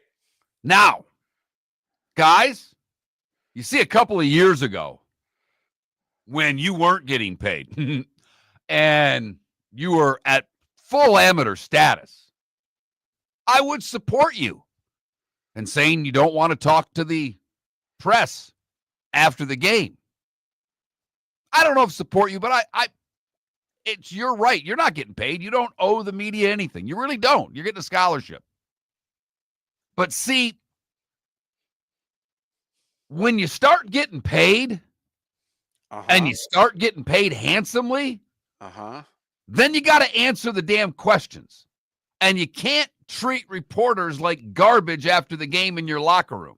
You can't do it, Notre Dame. It's a bad look. Dan Wolken described it as a tense environment with players yelling at reporters. Bizarre scenes from the Notre Dame locker room. Players yelling at reporters. Coaches warning people not to ask certain questions. Amateur hour. On 3 reported. Inside the devastated Notre Dame locker room after the national championship loss,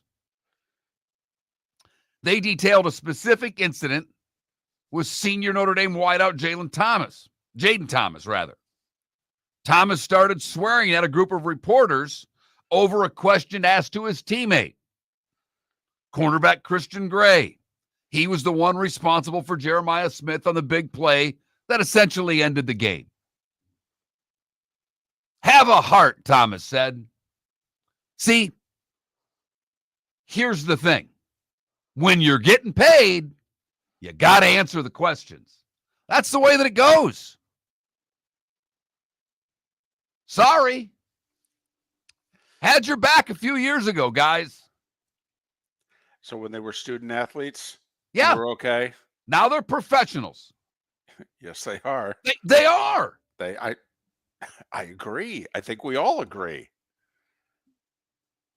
Now, only my first day in our Twitch chat room says why the refs don't answer questions. Okay. Not always true, but often true. All right. Sometimes there's one of the referees will be a spokesperson for the group. Sometimes they will release a statement. Okay. I've always felt that the refs should have to answer questions. Always. And the refs I've talked to refs about it, and they've given me some very good reasons as to why it is they shouldn't. And I go, okay, I disagree. But that's solid. If we were arguing before a jury, you'd score some points with that. But I think you're part of the game. And don't give me name, image, and likeness, because that's not what's going on. It's pay for play, guys. Yes, it is. It's not name, image, and likeness. It's just not. Now, some players are getting deals to do commercial endorsements. Obviously, we see them. But by and large, they're getting paid to play college football. That's what they're getting paid for. I have no problem, by the way, if you don't talk to the media. I've always said that. But my feeling is you're either a talker or you're not. Don't talk when you win and not talk when you lose. Sorry. I know it sucks. Losing sucks. It's hard. It's painful. I get it. I don't know what to tell you. Did you talk during the 3 playoff wins? Then you talk tonight. That's my feeling. And the coach, by the way, always has to talk. You're representing the school. I feel you always have to talk. And by the way, David, I'm with you. You want to go no comment? I got nothing to say. Yeah. Yeah, okay. But to start basically telling the coaches, telling reporters, don't ask certain questions. What do you mean don't ask certain questions? That's their job. But yeah, biggest loss of their life. And some of them apparently took it really hard. And also, here's the human factor. It's between 11:30 and midnight. All right. The reporters are trying to get their quotes because then they got to go back and start on their laptops, and they ain't leaving that building till 2, 3 in the morning. Okay. And now you're yelling at me and giving me a hard time. So now you got the human factor involved. Okay. The athletes don't like the line of questioning. The reporters are like, come on, we'll be out of here in 10 minutes. Just give us what we need. It's very human. Listen, Mark, there's a lot of people with the NCAA, though, that don't think that the reporters should have access to the locker room at all. And if you think about it, like in March Madness, they bring you out.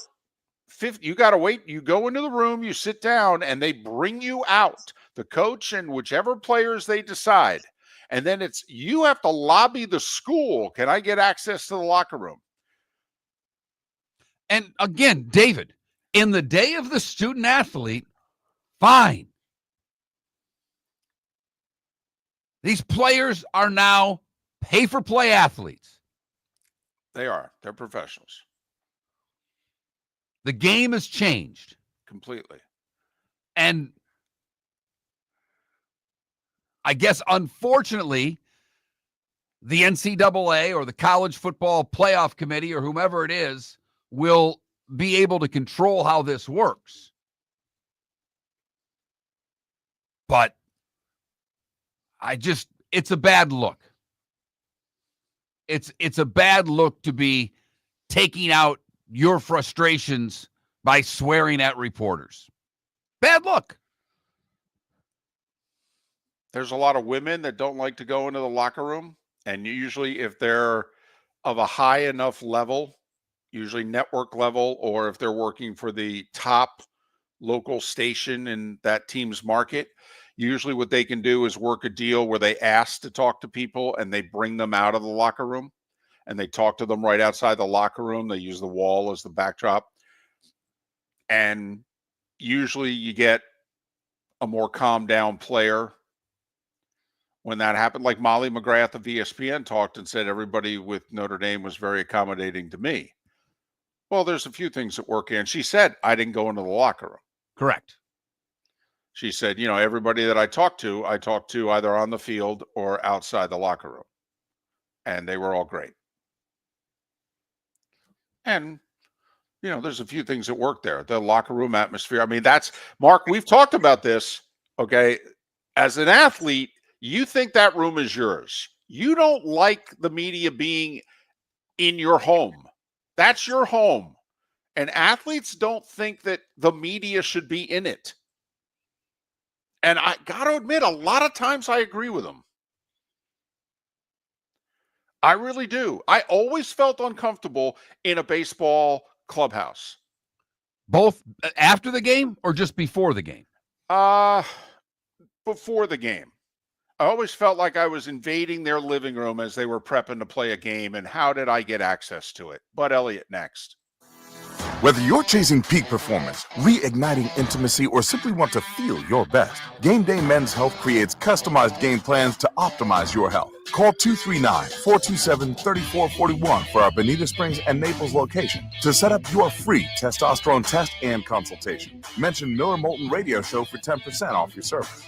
Find your maximum self with Game Day Men's Health, Bonita Springs and Naples, Florida. Call 239-427-3441 today. The world famous cigar bar started as a neighborhood place in downtown Fort Myers, and now it's a brand, a destination with 4 locations. The original place, Henry Street, Fort Myers, Gulf Coast Town Center, on Southeast 47th Terrace off the Cape Coral Parkway, and the Lounge on West 1st Street in Fort Myers. A place to go, whether you just need a relaxing drink and a smoke after a tough day at work, or a place to go celebrate. From relaxation to celebration, the world famous cigar bar. Mark Miller for Molly Maid. Why Molly Maid, you ask? Trust. Moulton was a customer for 15 years. Affordability.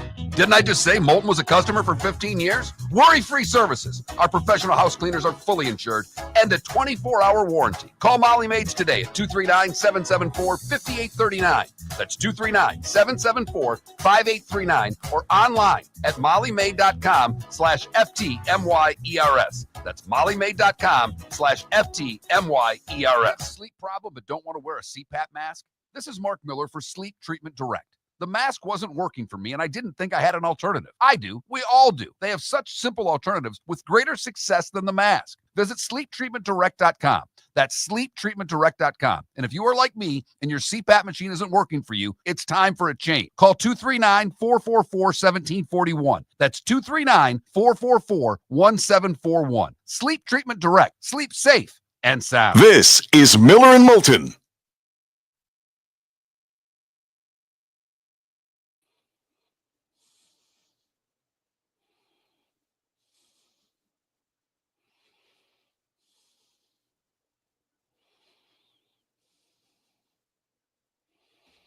So Irish football, Dan Walken and On 3 are liars? The other thing is it's a big locker room, Irish football, that you could have 70, 80% of the locker room be fine. And you could have just something break out in 1 or 2 parts of it.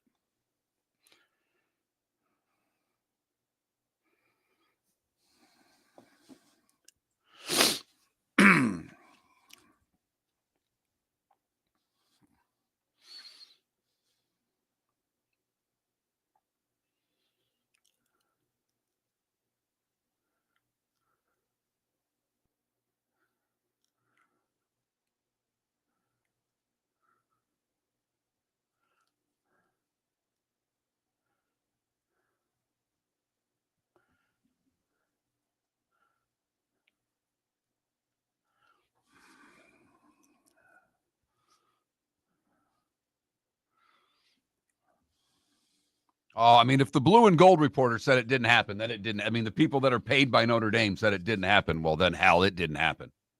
Dan Walken's just a liar. If it was just Dan Walken, and Dan's been labeled a miserable blankety blank, but the fact that there are others, it's highly likely that it occurred.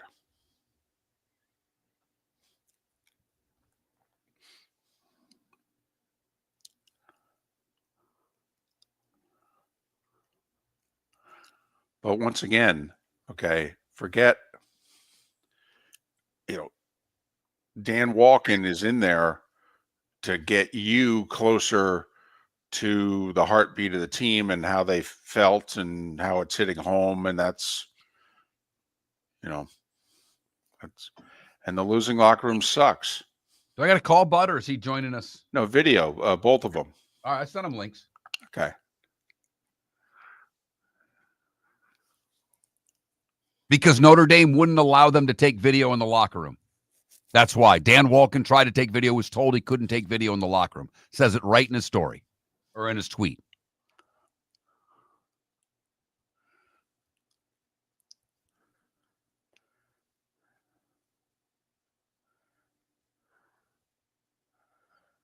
Well, DC, unless it's altered, Yeah, you could only get part of the story, I guess, but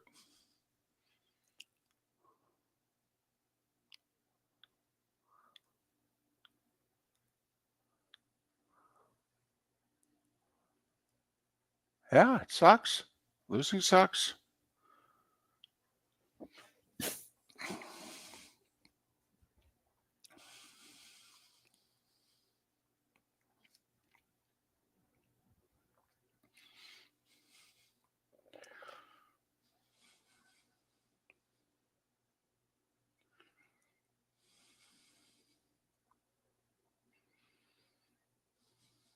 It is difficult. They don't allow video, though, because the local TV stations then have to drag everybody out into the corridor, and the corridors are packed.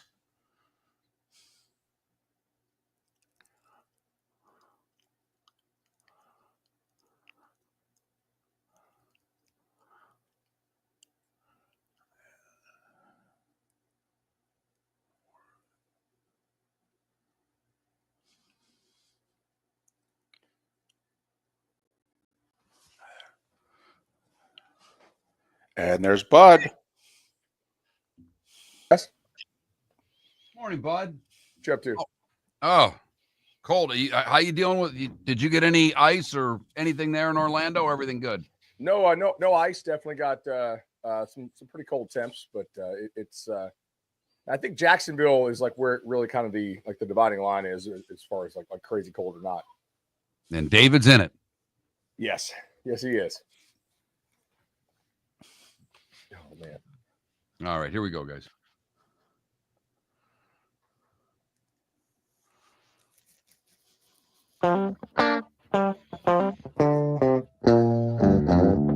You're listening to Miller and Moulton. And now, here's Mark Miller and David Moulton. 22 minutes before the hour. 1 hour from now, Seth Everett will join us. One of our favorite guests over the years. When we interviewed him, he was waiting tables at Perkins. Now he's a big deal. All right. And he still does our show, and we're appreciative of that. He's Bud Elliott, 24/7 Sports, CBS Sports, Nolecast, Cover 3 Podcast. Follow him on X, Bud Elliott, 2 L's, 2 T's, and the number 3. So now that it's over, before we go forward, how do you think the year went? I thought it was really good, actually. I mean, for us, our show, our numbers were like way better than they've ever been. I don't know exactly why, but my theory is that more fan bases had more to care about deeper into the season. And I think so many more teams were better than they've been, even if it means the top teams have come down a little bit because they just cannot hoard, that level of talent anymore. Like Jalen Carter in 2024 would never be a backup and play 200 snaps for Georgia anymore, right? Like a 5-star like that. He'd be at Arkansas, make $1 million and play 600 snaps. I think the talent is more spread out around the sport. And I think the new playoff format has made it so that more teams are actually in this race deeper into the season, which means we can argue that, some of the biggest games during the regular season have less meaning than they used to. And I think that's like basically inarguable. I think some of them do. But I think we have more games now throughout the season that do have meaning because of the playoff race. And if the networks, and certainly like my network is guilty of this too, not quite as much, I don't think, as ESPN, because ESPN has the playoff rights. But if the network is going to constantly use the mantra of who's in, which is kind of like implicitly exclusionary, it also says like, okay, who's out? If we're going to bash people over the head with who's in constantly, okay, and with a 4-team playoff model with mega conferences, it just wouldn't work because there's so many teams that would be like, shoot, we're out by Halloween. I'm going to check out on the season because ESPN tells me during every broadcast who's in. Well, my team ain't in. With the 12-team format, so many more teams are like, I actually got a real chance here. Like to make it and maybe make a run. So it's been good. Like we had different cities that normally don't pop in November that were really popping for us. And I was like, okay, this is neat. I have advocated that they leave it alone for next year. We're doing 12 teams again. I don't want to rush to judgment and make changes to the playoff system after 1 year. Do you, Bud? I would like to see the auto buys eliminated. I do not think that they're going to get the votes to do that because I don't think they really want to give up any kind of leverage. So I think you're going to get your wish. I don't know if they should, but I think you will. How would you do that? How would you do it? I mean, with 12, how would you eliminate the auto buys? I think you just give the buys to the 4 highest seeded teams. Gotcha. Like auto bids, yes. Auto buys, no. Gotcha. Okay, fair enough. My argument is wait until 2026 because if we're at 14, you can only give 2 buys. And then to me, that'll be easy. At 99 years out of 100, we'll be given the 2 buys to the Big Ten champ and the SEC champ. They'll be 1 and 2. And then you seed 3 through 14 based on ranking. Right. I think that is probably what they will do. If you game out this year with 14, it actually works great. Like legitimately really, really works well. We did this on the show. The matchups, I think, are a lot better, honestly. I think 14 is a really good number. Now, I used to not, but when you go to these 18-team super conferences, 14 actually makes a lot of sense. Bud, we all know that Ohio State spent the most money. They won a natty. Who's next to take on the Buckeyes in terms of spending? I know Texas is close. There are others that are in the ballpark, and I had a list yesterday of the top 5, and they go from about 15 to 20 million. Who are the teams ready to make that jump into the Ohio State pool, if you will? So first, I think that everybody's going to be much closer in terms of spending than they were this year, and certainly than they were 2 years ago, because the House settlement means that so many more teams are going to be at that like 15 million number, and the gap between like 15 and 25, even if it's 10, is still a lot less than between like 5 and 15, right? Like the additional marginal dollar is worth a little bit less. You know, if you're a kid making 400. And you're happy and you like your girlfriend and you like your teammates, are you going to leave somewhere else for like 475? Probably not, right? But if you were making 25 and somebody offered you 100, you're like, all right, peace. Like that's a pretty big difference there because of what you were starting at. I think Texas, like to your question, is a really good one. Michigan obviously is going to be one. I don't think Georgia. I'm interested to see what Alabama does. Obviously, like Saban pieced out, and I think it was very well known that Bama was behind things. Or at least behind like the leaders of the sport in terms of NIL. It's probably one of the few issues in this sport that Saban did not have the foresight to get out in front of. Instead, he just got out of the sport. But I think that it's going to just really, really even out the talent-wise. I mean, there are so few teams right now that I think are hoarding all these really good players. I could argue that the key for Ohio State was that they spent the crux of the 20 million, not bringing in new talent, but keeping 20 terrific players from going to the NFL and let's stay together and win a championship. You know, what Michigan did the year before when all those guys came back, we've got unfinished business. 1, do you agree with that? And 2, who's the school that's right now looks as if they're going to have 20 guys say, okay, let's finish this sucker? I totally agree with it. I think that is such a good point because like that Ohio State team had leadership, and you could just tell. Like sometimes you can just tell by watching. If you're there in person, you can really tell. Some of these teams just care, man. Like really care. And look at the way, especially in the playoff run, that Ohio State's like backs and receivers blocked for each other. You know, like Judkins is going to be a pro. Henderson's going to be a pro. Henderson is always hurt and like has to try to stay healthy. He's blocking his butt off. I mean, those receivers for Ohio State, they block, they care. Like Sawyer cares. That team was so tight, that leadership they had, because they had gone through it. They'd lost to Michigan so many different times. I think you could look at Penn State, getting Drew Aller to stay, getting the running backs to come back. Like that's probably the team that is following the Ohio State from this year and Michigan from 2 years ago. Remember, Michigan had the one more year fund, which was kind of the way, in some ways, that like NIL pay-for-play got truly introduced to some of these Northern Big Ten teams. And it was like, okay, wait a second. If we couch it as one more year, it doesn't seem as like offensive to the sensibilities that we're paying these players to play because they're already in our system. It's just, hey, man, come back, for one last run. So I would say Penn State there. Which SEC school, not named Georgia? And maybe Texas is the obvious answer, but we know Georgia and Texas are spending. We know they're going to be preseason top 5. Is there another SEC school that we should be keeping our eye on for next year? I think LSU. Yeah, Nussmeier is the preseason favorite for the Heisman. I don't know if I totally agree with that, but he certainly needs to be in that lead conversation. They have spent a lot of money this year in the transfer portal.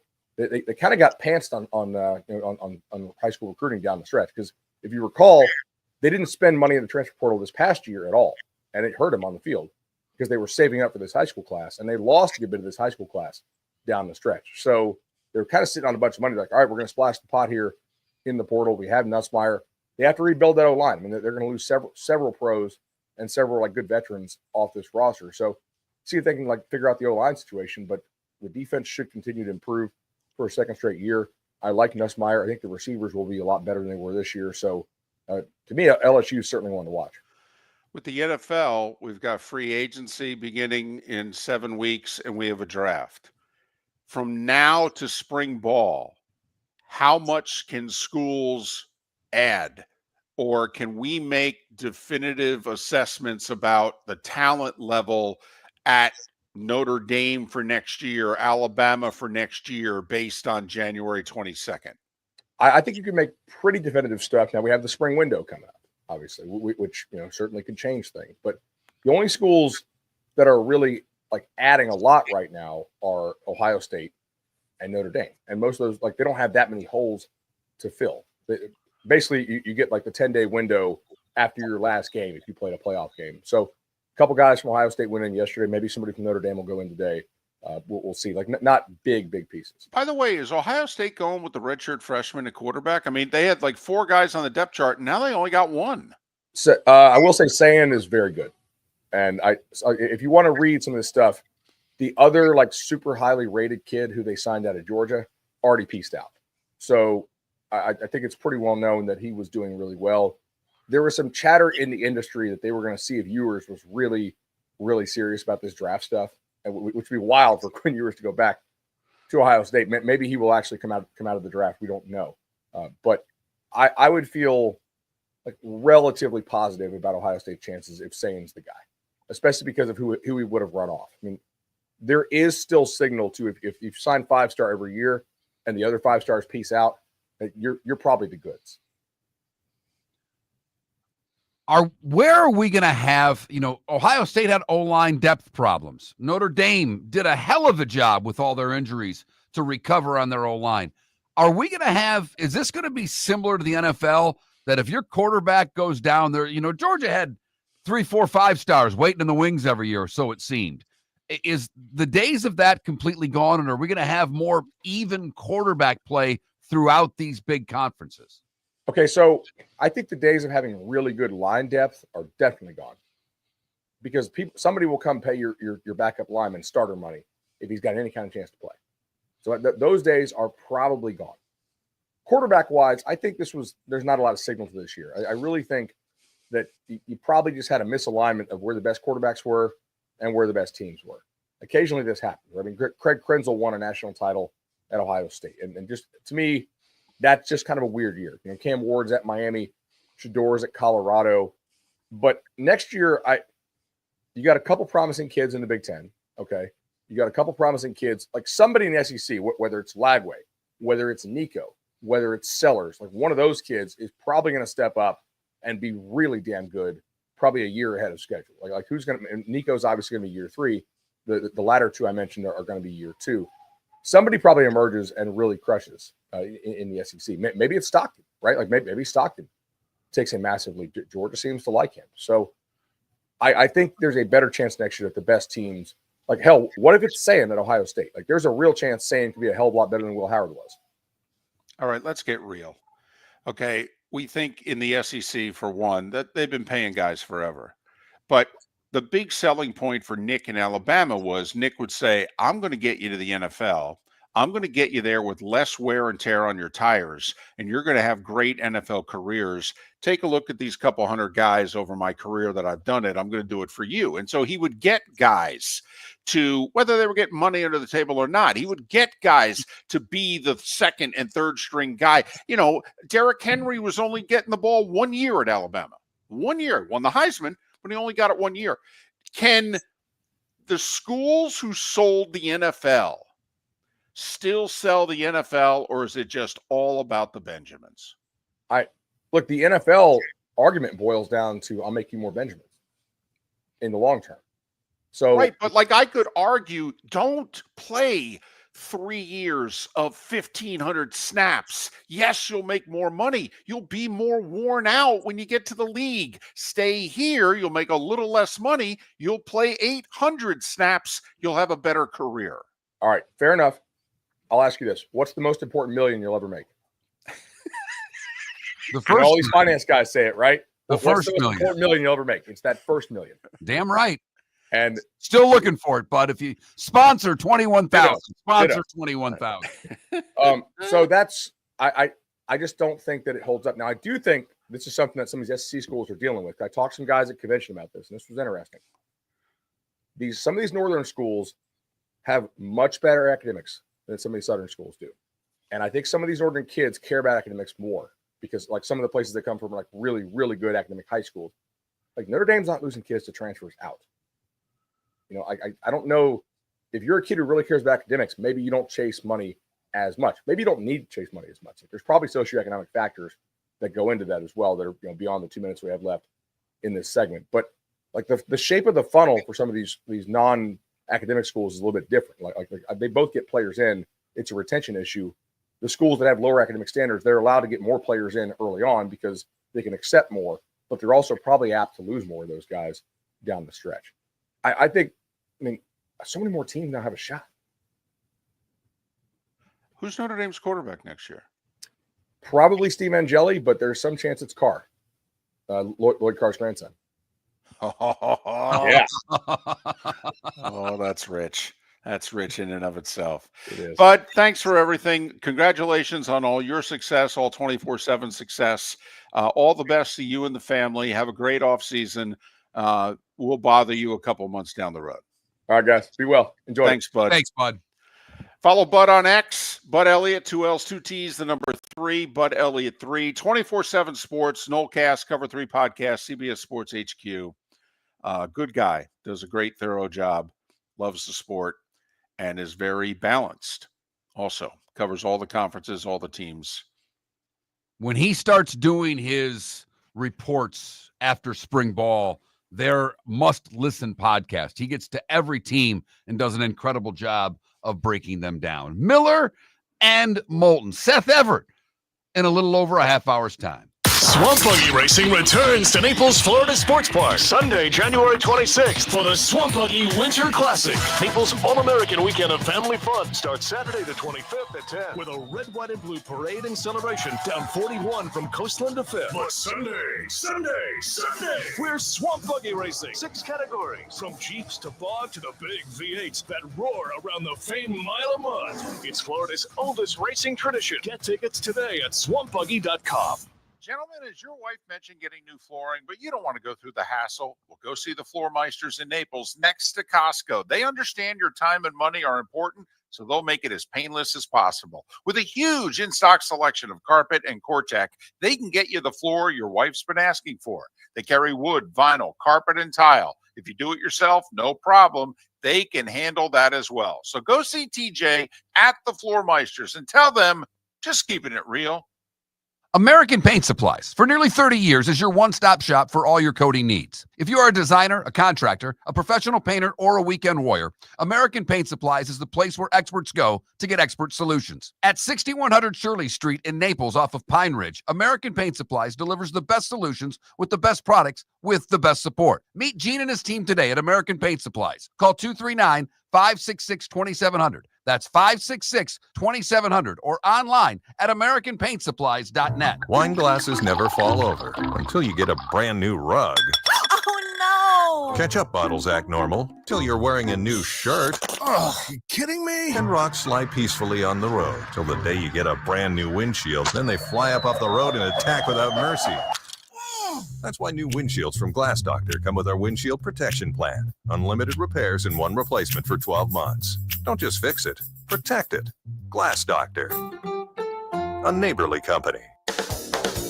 Visit Jason and Todd at the Diamond District. A new year is here, and with it comes new beginnings and new opportunities. At the Diamond District, Jason and Todd are inspired by the possibilities ahead. Whether you're celebrating a new love, renewing a commitment, or making a milestone, make it magical with a diamond from the Diamond District. Jason and Todd look forward to shaking your hand and welcoming you to our Diamond District family. At the Diamond District. Mark Miller for Molly Maid. Why Molly Maid, you ask? Trust. Moulton was a customer for 15 years. Affordability. Didn't I just say Moulton was a customer for 15 years? Worry-free services. Our professional house cleaners are fully insured and a 24-hour warranty. Call Molly Maids today at 239-774-5839. That's 239-774-5839 or online at mollymaid.com/FTMYERS. That's mollymaid.com/FTMYERS. This is Miller and Moulton.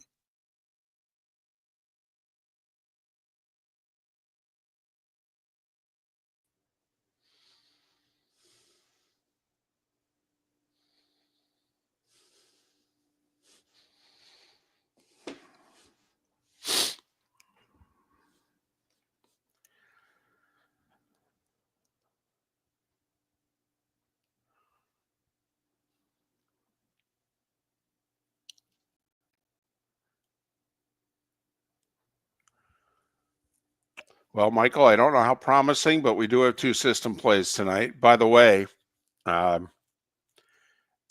that tennis player that you were pumping yesterday, he got smoked. Let's hope Shelton doesn't get smoked like that.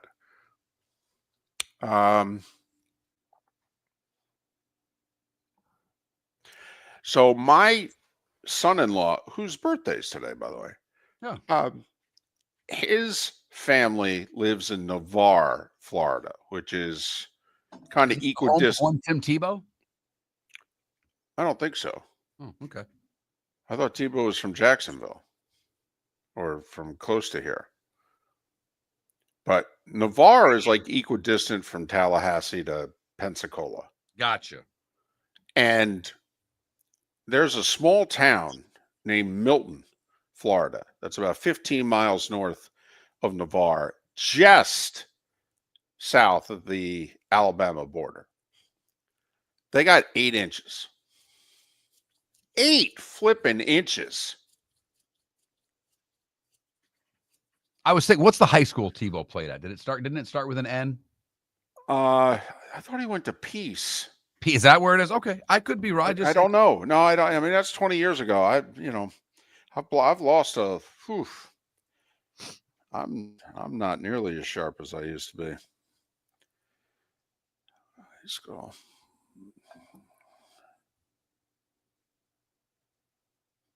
I mean, I don't think he went to Bowles, did he?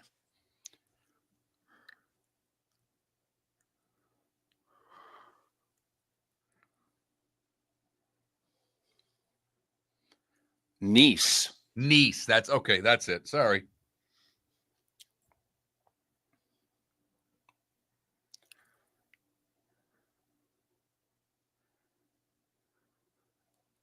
Lions defensive line coach Terrell Williams is going to the Patriots to be their D coordinator.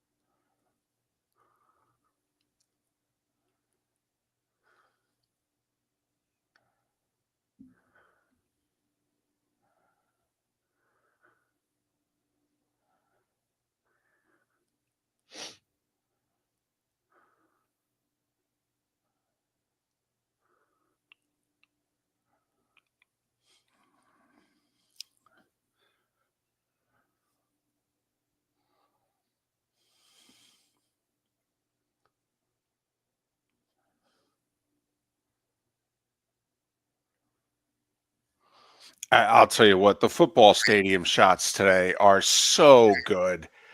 You know, College Station, Tallahassee. You know, Mark, did you see Mercer Baseball sent out a picture of what their baseball stadium looks like in Macon, Georgia? Golly.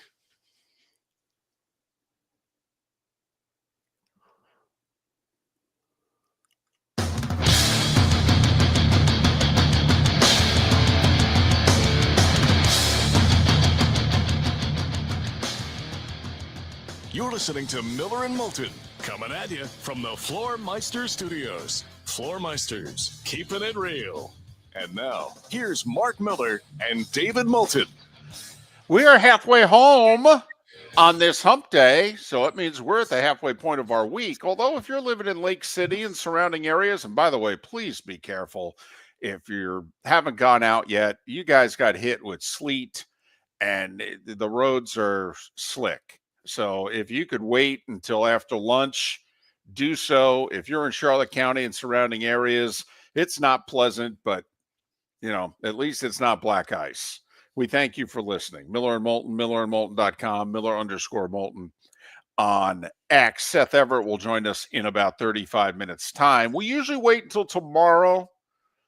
Okay, if you're wondering why it is we're not talking, Chiefs and Bills and Commanders and Eagles, we usually wait till Thursday to start previewing the weekend's pro games, especially. So beginning tomorrow, don't be surprised. We start getting a bunch of guests, be people with all four teams over the next couple days.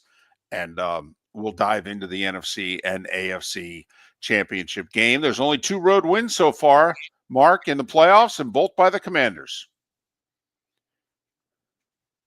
And if they were to do it again, oh my goodness. Well, he'd be the greatest rookie quarterback of all time, wouldn't he? Yes. I mean, if he's not already having... I was going to ask you, who's better than him now? I mean, Stroud's rookie year last year was really good. Yeah, it was. But I don't know. I mean, Luck and RG3 were terrific as rookies. Remember, RG3 won Rookie of the Year over Andrew Luck, led the then Redskins to a division title. I mean, he was outstanding. He was. But, yeah, this is up there. I mean, Marino took over like 4 games into his rookie year, and he was good. I mean, he was. And you knew it right away. You're like, oh, we ain't never going to see David Woodley again. That thing is over. But, Peyton threw the most interceptions in the league as a rookie. Brady didn't play as a rookie. Mahomes played 1 game. How far back you want to go? Well, exactly. I mean, guys that the all-time greats, a lot of them didn't play as rookies. Montana, I don't think, played as a rookie. Didn't start to play regularly until midway through his 2nd year in San Francisco. So, this is remarkable. And we'll get into it tomorrow in greater detail. The Baseball Hall of Fame vote was yesterday. I know it's something that's near and dear to your heart, David. We've talked a little about it off the open. Ichiro somehow didn't get all the votes because one jackass decided he was going to make his statement that nobody can be a unanimous first ballot Hall of Famer at a position.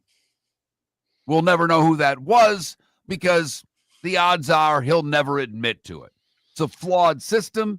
It's not transparent, and it should be. But CC Sabathia and Billy Wagner both getting in. Wagner, as you pointed out in the starting 5, I watched that yesterday, incredibly emotional when he got the call, just broke down on the phone. You could see just how long he waited and how much that meant to him. Final year of eligibility, came 5 votes short last year. So for a year, how is it not on your mind every day? Every day. Every day. It's only baseball immortality. It's no big deal. We're not talking about anything meaningful here. So, Mark, here's a story that's not being reported from yesterday. Because you got the 3 who went in, and we all know this is Ichiro, CC Sabathia, Billy Wagner. Carlos Beltran, it's like, he's only been on the ballot, I think, a couple years. He's already at 70%. He's going to get in. And Carlos Beltran is a Hall of Famer, by the way. 450 homers as a switch-hitting outfielder, 1,500 RBIs. By the way, Carlos Beltran in the postseason, name a better player. Good luck. Good luck. Maybe the greatest postseason hitter of all time. Seriously. Check it out. And I know Mets fans are going, oh, come on, man. He took the third strike from Wainwright. Yeah, don't know what to tell you. Take a look at his postseason numbers. Damn ridiculous. And Andrew Jones got up to 66%, which tells me he's going to get in. I don't know if there's a player who's gotten over 65 who doesn't get to 75. The point you made earlier, though, David, is a valid one. He only has 2 more years. It's not 7 like it used to be. I hope you're right.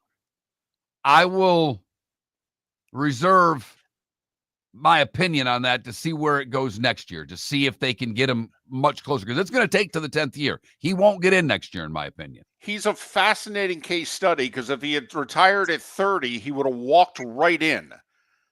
And the problem was he played for another 6-7 years and was below average. But the first 10, 11 years of his career, he's one of the 10 best center fielders of all time. But he played 16, 17 years. And people are holding it against him, which to me is absurd. Here's the story, though, that's not being talked about. Mark, I'd like to congratulate Chase Utley for making the Hall of Fame yesterday. Excuse me? Yeah, I know. 40% of the vote, first year on the ballot. That's a really good first-year showing. When you're considered a borderline Hall of Famer, a lot of the borderline Hall of Famers get 8%, 12%, 15%. First year on the ballot, a good ballot, by the way. 5 guys getting over 65% of the vote, 3 of them getting in. And you get 40% of the vote your first time on the ballot? You know, and some contemporaries that he was going up against, Mark, he was going up against Dustin Pedroia. You know, Utley, 40% of the vote. Pedroia, 12. He was going up against David Wright, 8% of the vote. Jimmy Rollins, his shortstop partner for the longest time, 18% of the vote. Chase Utley, first year on the ballot, 40%. Book it in the Hall of Fame before the decade's done. Book it. 10% a year. 4 years tops. Heart and soul of those Phillies teams, okay? Great postseason player, tough as nails, okay? A throwback type player. He's in. When I saw 40%, Mark, I went, oh, well, hell, he's in. You know, it's interesting to me, David. First out, do you think he's a Hall of Famer? Now, that's a different story. I think he's a Hall of very, very good, but you'd have to get me over the hump. Like, I don't think he was a better player than Keith Hernandez was. And I don't think Keith Hernandez is a Hall of Famer. And I think he walks right up to the door. And the other side of this is, for a Mets guy, you have a soft spot for so many Phillies players. And I guess it's because you watched your Mets play the Phillies so often. But for someone who's probably supposed to hate the Phillies as a Mets guy, you have a soft spot for more Philadelphia Phillies than maybe any other team in sports, David. Mark, when you grow up watching Harry Callis and Richie Ashburn do Phillies baseball on Channel 29, they were so good. Ashburn was so funny. My Mets sucked. The Phillies were good. I got to watch the Yankees of the late 70s, the Phillies of the mid to late 70s and early 80s. My team sucked. I was dying to watch good baseball. I heard great announcers, great players. You're right. I grew up, went to college in Northeast Pennsylvania. We were a bunch of New York sports fans and Philly sports fans. You're right. I've always been surrounded by the Philly sports scene. All right. Right now, I'm a no. I would not have put Chase Utley on my ballot, but I would have seriously thought about it, and I know I can be swayed. I love Rollins too, though. It would be to me, this is what you guys in Detroit always said. How could you put Trammell in and not put Whitaker? See, to me, okay, if you're going to put Utley, I want Rollins in. I love those two. They beat the out of my team when it was important. I loved them. 21,000's the text line. We have neglected our duties today, David. We have failed. We have a sponsor and everything. It's the Swamp Buggy Races poll question. And here we are more than halfway through the show, and we don't have a poll question. Man, there were some days we had 2. I know. Now it's National Hot Sauce Day. I could simply just put 4 hot sauces up on the damn thing and call it a day. Well, okay, I was going to nominate it's National Answer Your Cat's Questions Day. And put 3 snarky questions or answers up there and have people vote accordingly. What the hell? National Answer Your Cat's Questions Day? Has a cat ever asked a question? Has anybody ever heard a cat ask a question? I don't know. I've got a cat that's very vocal, makes a lot of noise. So far, to my knowledge, David, I don't recall any of them being questions. Exactly. Exclamations. Or they're all the same question. Food, food, food. I mean, I would argue the cats make exclamations. Okay, like you said, they're very vocal, but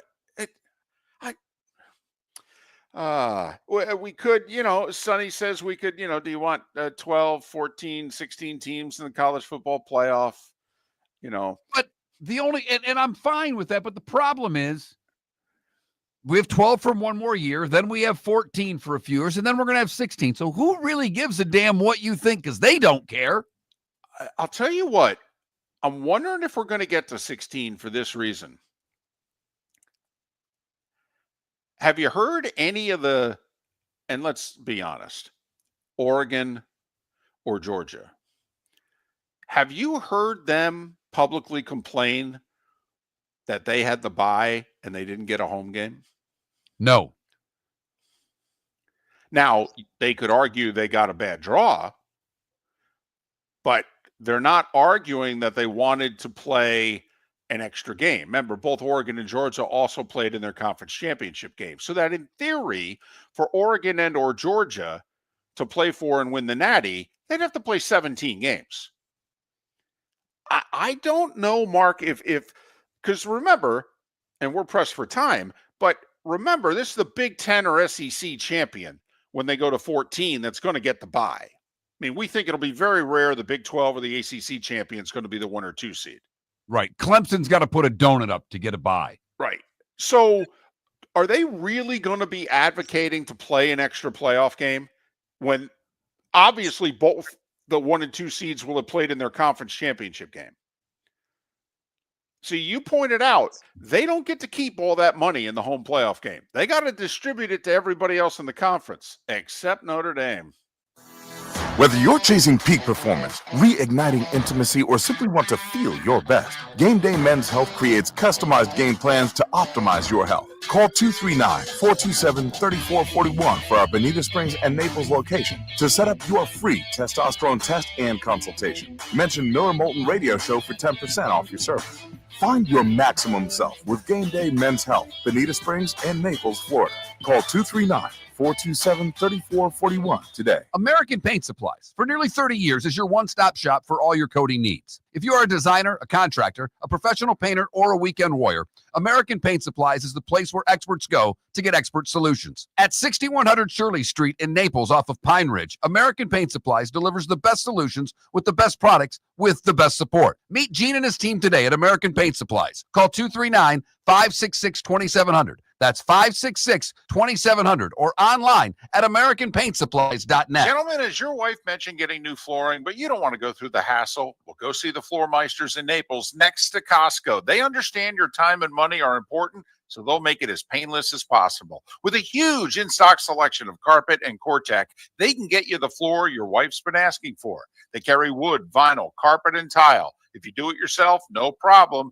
They can handle that as well. So go see TJ at the Floor Meisters and tell them, just keeping it real. Visit Jason and Todd at the Diamond District. The new year is here, and with it comes new beginnings and new opportunities. At the Diamond District, Jason and Todd are inspired by the possibilities ahead. Whether you're celebrating a new love, renewing a commitment, or making a milestone, make it magical with a diamond from the Diamond District. Jason and Todd look forward to shaking your hand and welcoming you to our Diamond District family. At the Diamond District.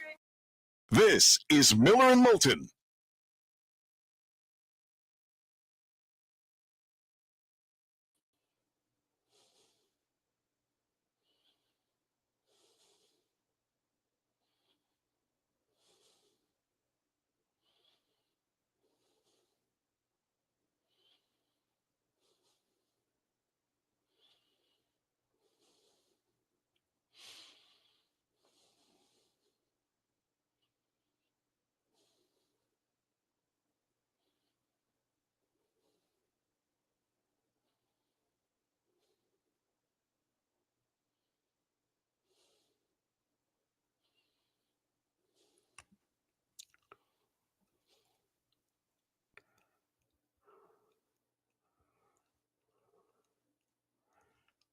All right. I've got the hot sauce one done, unless someone can talk me out of it.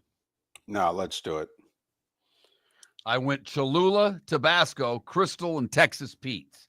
Twitch chat. Talk to me.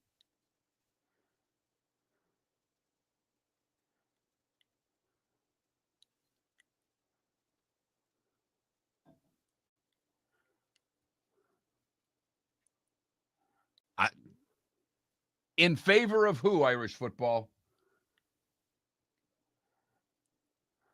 And I'm not opposed to it. Just who am I taking out? Tabasco?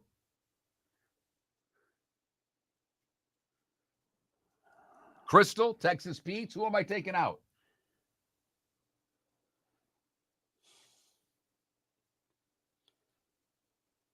A lot of Franks there. Again, who am I taking out? Cholula, Tabasco, Crystal, Texas Pete's. Who gets bounced?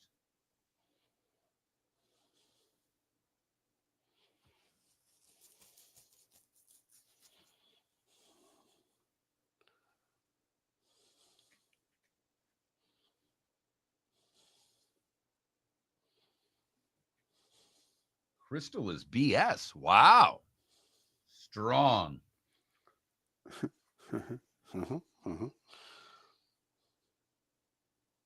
Don't give me your flavored crap, Paul.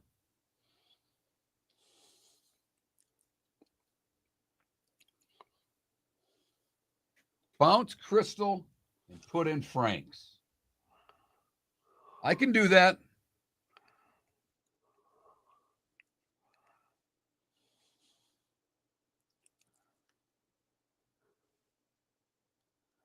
Sriracha is a hot sauce, and it's wonderful.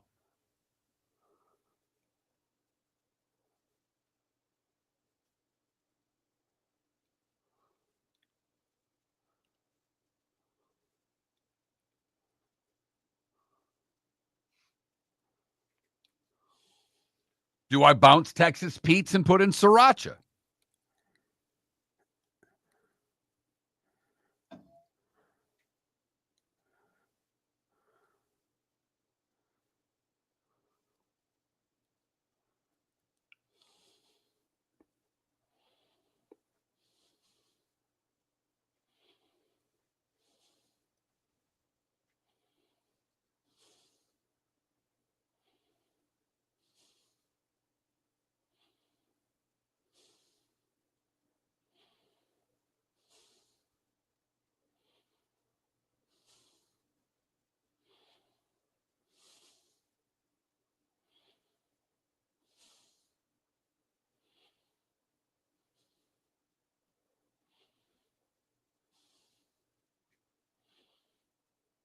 I'm with you, RCB, as do I.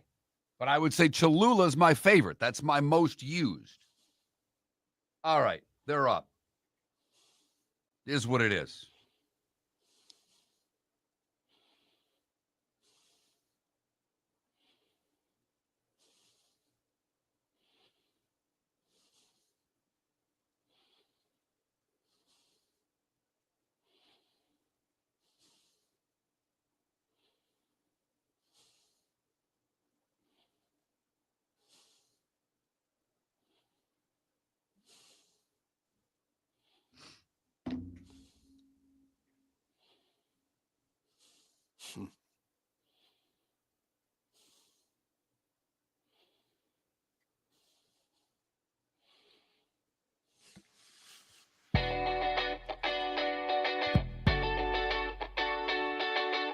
You're listening to Miller and Moulton.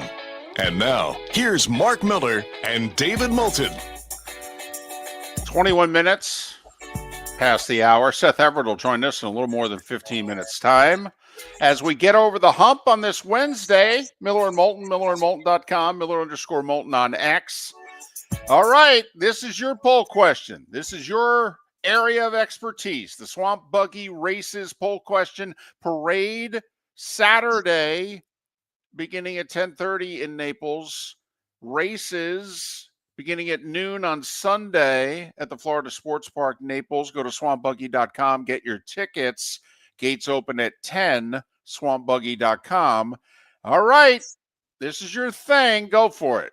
Well, I don't know. Yeah, I'll take it as my thing. I do like a hot sauce. Today is National Hot Sauce Day, so our Swamp Buggy Races poll question, in lieu of National Hot Sauce Day, which of these are your favorite? I know there are plenty that were omitted. You're going to text me all the ones that we didn't put, and we had a long, lengthy discussion with the Twitch chatters of what ended up as our 4. Cholula, Tabasco, Frank's, Sriracha. Texas Pete's didn't make the cut. Crystal didn't make the cut. All your different little flavored ones didn't make the cut. There are plenty out there. I could do hot sauces for days. There was a store, I don't know if it's still there in Key West. It was a hot sauce store. And you went in, they had thousands of hot sauces. And they'd give you a chip or two to dab the hot sauces on. Thousands of hot sauces? Oh, there are thousands of different hot sauces out there. Don't they all taste roughly the same? No, that's the thing. You know, of these that are on there, Tabasco probably my least favorite. I would have put Crystal up there, but that's all right. Tabasco is a very popular hot sauce. Cholula has a taste all of its own. Sriracha. Okay, hold on. Stop. What does Cholula taste like? Cholula? No. Is it sweet? Does it have a bitterness to it? Does it have a sweetness to it? How is it different than Tabasco?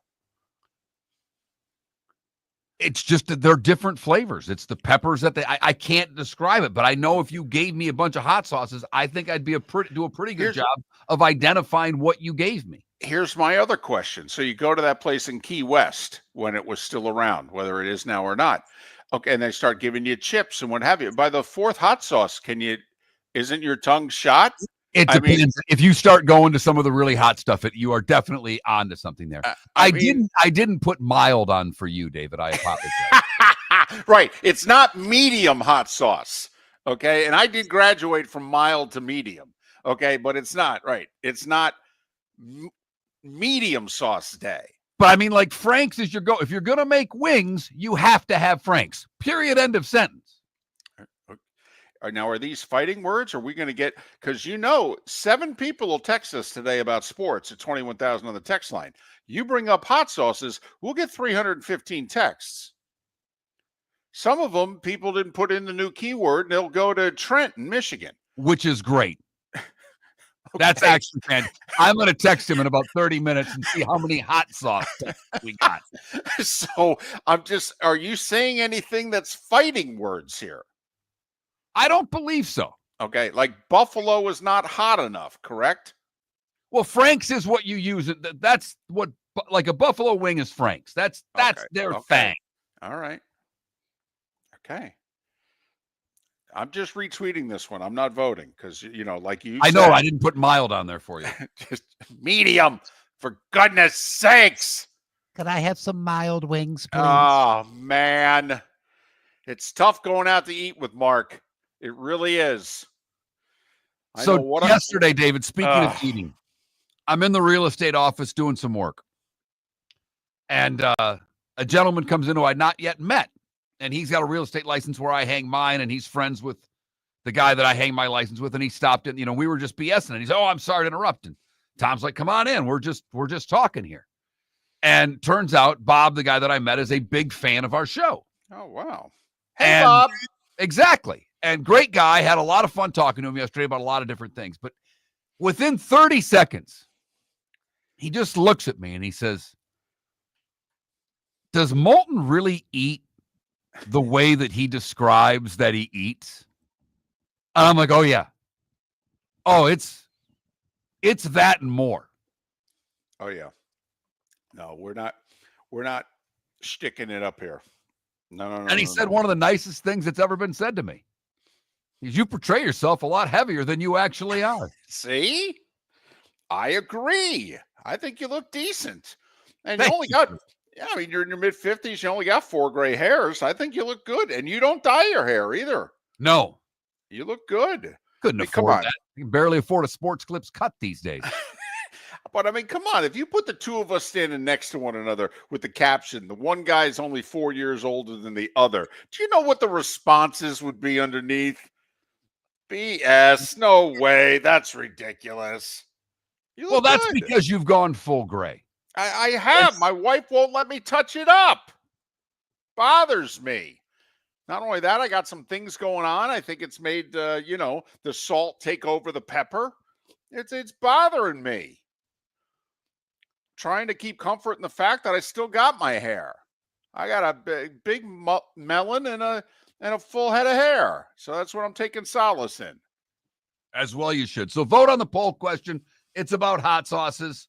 If I didn't include yours, feel free to text me what it is, because if I've never had it, I'll probably go try it. The Swamp Buggy Races poll question. Go to that Mark Miller, the David Moulton, Miller_Moulton on X, and vote accordingly. Go to swampbuggy.com. Get your tickets for the races on Sunday. You could still be home for the football. Oh, man. You know what? I feel good. I've been thinking about this the last day and a half. I think this is going to be really good for college football. It's going to annoy a few people because of the team involved. But, Mark, Notre Dame's going to be in this playoff a lot. Oh, yeah. A lot. I mean, because Notre Dame, Brian Kelly had made Notre Dame a back end of the top 10 program. And Marcus Williams has taken recruiting even to a slightly higher level. And Notre Dame's got the money.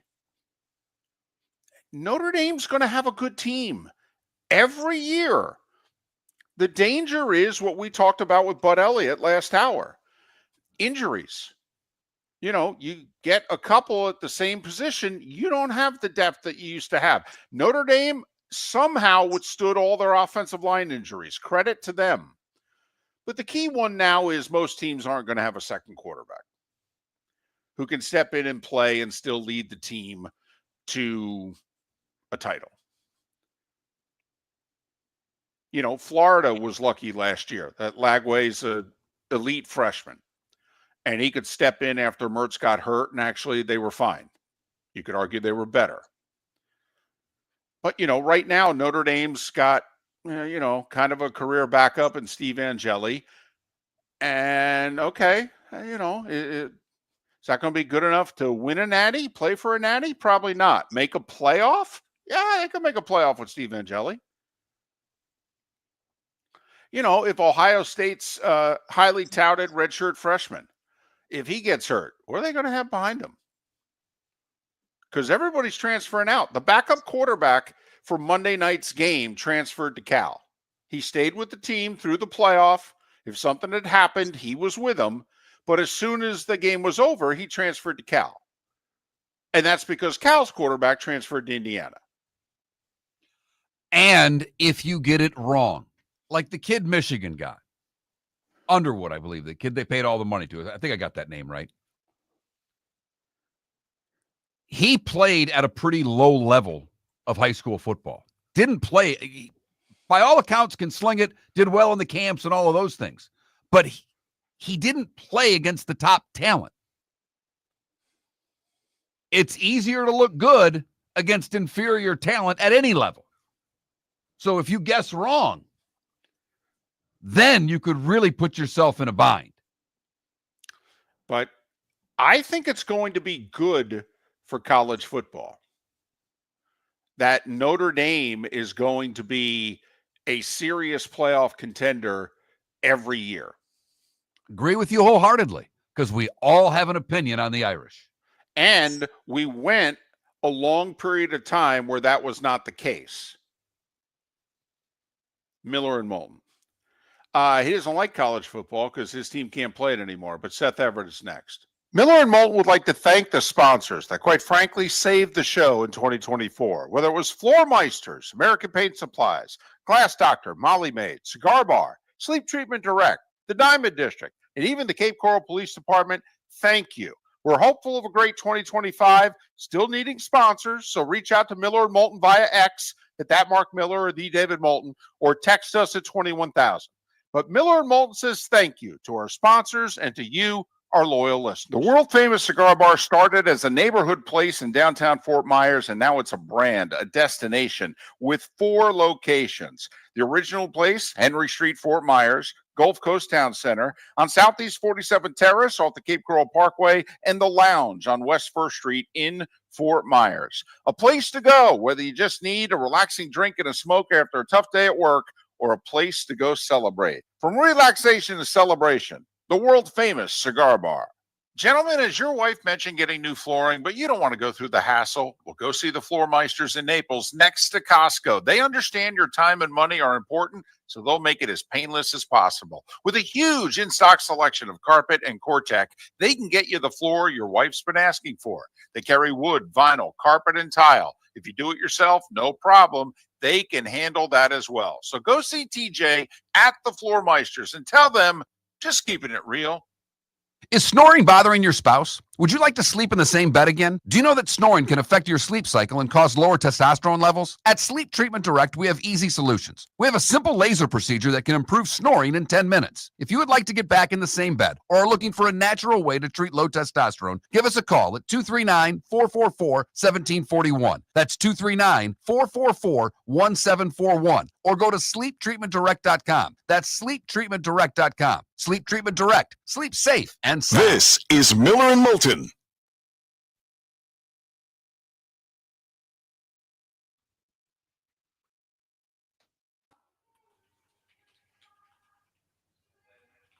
Hi, Seth. Hi there. How are you? I'm good. Hold on. There you go. That'll help. Yeah, I hear you need those. What is going on? It's cold everywhere, Seth. Dude. Even here, it's snowing where David is.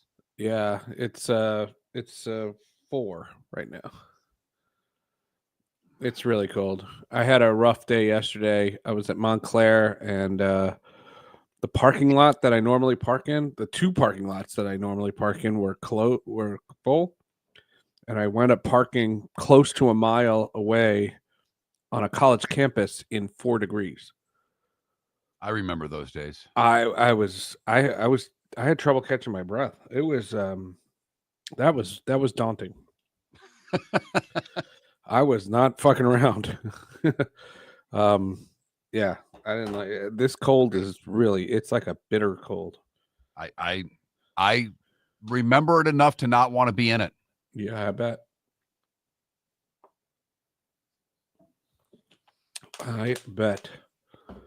You want to do Hall of Fame? Absolutely. You got to have an Ichiro story or two, I would imagine. I got a couple. One I can't tell on the show. I could probably tell it here. You want me to tell it real fast? Yeah. When in 2001, his rookie year, they used to mess with him and make him speak English. And Mike Cameron orchestrated this thing. They were sitting there waiting for a plane. And Mike Cameron makes Ichiro go up to Edgar Martinez. And he says, "Excuse me, Mr. Martinez, have question for you. Why you wear your jeans so tight? Your balls have nowhere to go." And I got to Seattle because I had moved to, for MLB. And so now I'm back in Seattle. So I meet these guys on that Sunday of the All-Star game, and I see them. And that's the first thing they told me. They were like, "You got to believe we can get Ichiro to say anything." Well, it's funny you say that. You wouldn't know who he was. It wouldn't matter. But when I worked in Nashville, a AA hockey team, we had a kid by the name of Igar Cyprus. Ended up playing for the Latvian national team in the Olympics. And when Iggy came to us, he couldn't speak a word of English. And his roommate was a kid from Brooklyn. And Danny taught him all his English. And the things that used to come out of Iggy's mouth on the bus, we would all just roll. Yeah. That's the one I can't tell. The other ones I can tell. There's one really good one. Good. Yeah, I didn't really cover Ichiro. I always, well, I'll tell you on the show. But I used to call him my favorite player. I thought you covered the 2000 Mariners and got the MLB job after it. Right. He got there in 2001. My last thing that I covered in February of 2001 was him signing. Gotcha. And him signing was my going away party. Yeah. To the guys in the Twitch chat room, I was just having some fun there. That's all. With Seth, he's a Syracuse guy, and just joking that they don't play college football anymore. When obviously last year they had what, a 9-win season. I mean, 10-win season. Oh, 10-win season. See, Beat he paid Miami. attention. They won the bowl game, so they had a 10-win season. Look at I that. went to the Holiday Bowl. The Holiday Bowl. I can't believe you have a shirt. I got a shirt. Wow, you are a homer. We were going to go to the game. That was the whole idea. You are a homer. When your team's doing well, you are quite the homer. I got a shirt from the Boca Raton Bowl last year. I do remember that. Which one day, Mark will be running that bowl. Very good. Mark's dream in life is to bring a bowl game to Southwest Florida. He is going to be on the committee. He's going to be wearing the sport coat. He's going to be in the post-game shot on ESPN Plus, presenting the trophy. You got that right. On to ESPN the 7-win Plus. MAC team, Exactly. to the 7-win MAC team that beat the 7-win Sunbelt team. Yep. Oh. Got to have dreams, Seth.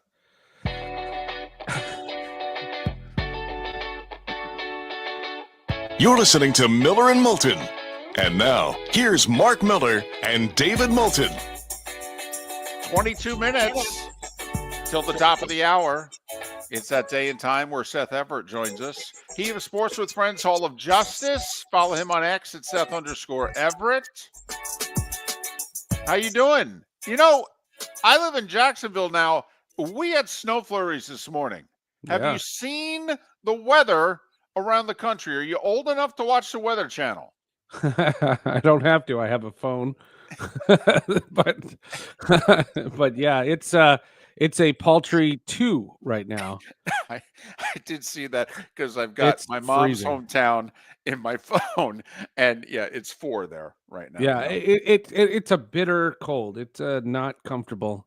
The sun is shining, but the ice is not going anywhere. Like the snow is not going anywhere. It's not turning into slush. Nope. It's just frozen. Everything around is frozen. They've done a great job with the roads. The roads are totally fine, but it is cold, man. It is really, really cold. You limit your trips. I left my AirPods in my car, and I said, "Well, I'll get them tomorrow." Like it was no consideration whatsoever for like, oh, I'll just run outside. It's just outside. Nope, not happening. It's cold. Soft, Seth. Get out there and get your soft AirPods, for crying out loud. Yeah. Toughen up a little bit. Did you have any contact with Ichiro in your time with Seattle? Sure. Not really with Seattle. It was more my MLB time. The last thing that I did in Seattle after getting the MLB job, I gave them 2 or 3 weeks notice before I left. And the last thing I covered in Seattle before moving was Ichiro signing. And it was a big deal because it was, 2 countries. And, at the time, there weren't many Japanese players at that point. There's a lot more now. Ichiro was an absolute rock star. The guy who I became very close with is was his translator, Hide Tsuyoshi. He was a wonderful guy. I was friendly with him from my time with the Mariners. He worked with the team and then became his translator. So was he the guy who placed his bets? Hello. It's right. wrong Right. Hall of Famer. I understand it, but come on, little humor there. The translator and the big Otani and the gambling controversy, right? Okay, all right. Anyway, Hide, when I went to Japan twice. Hide he was like our tour guide. He was the man. He took us to all the Japanese bars, and he took us to all the places that the unsavory parts of Japan. And Daryl and I were always indebted to Hide. We hung out with him a ton. Ichiro, my favorite Ichiro story is that final day. This was the day I said goodbye to Lou Piniella. I went up to Lou Piniella before Ichiro's press conference, and I said, Lou, I'm not going to be covering the team this year. Oh, really? Where are you going? And I said, I'm going to work for Major League Baseball. He goes, Major League Baseball, where they're located. And I said, New York. And he goes, New York. You know, I used to play there.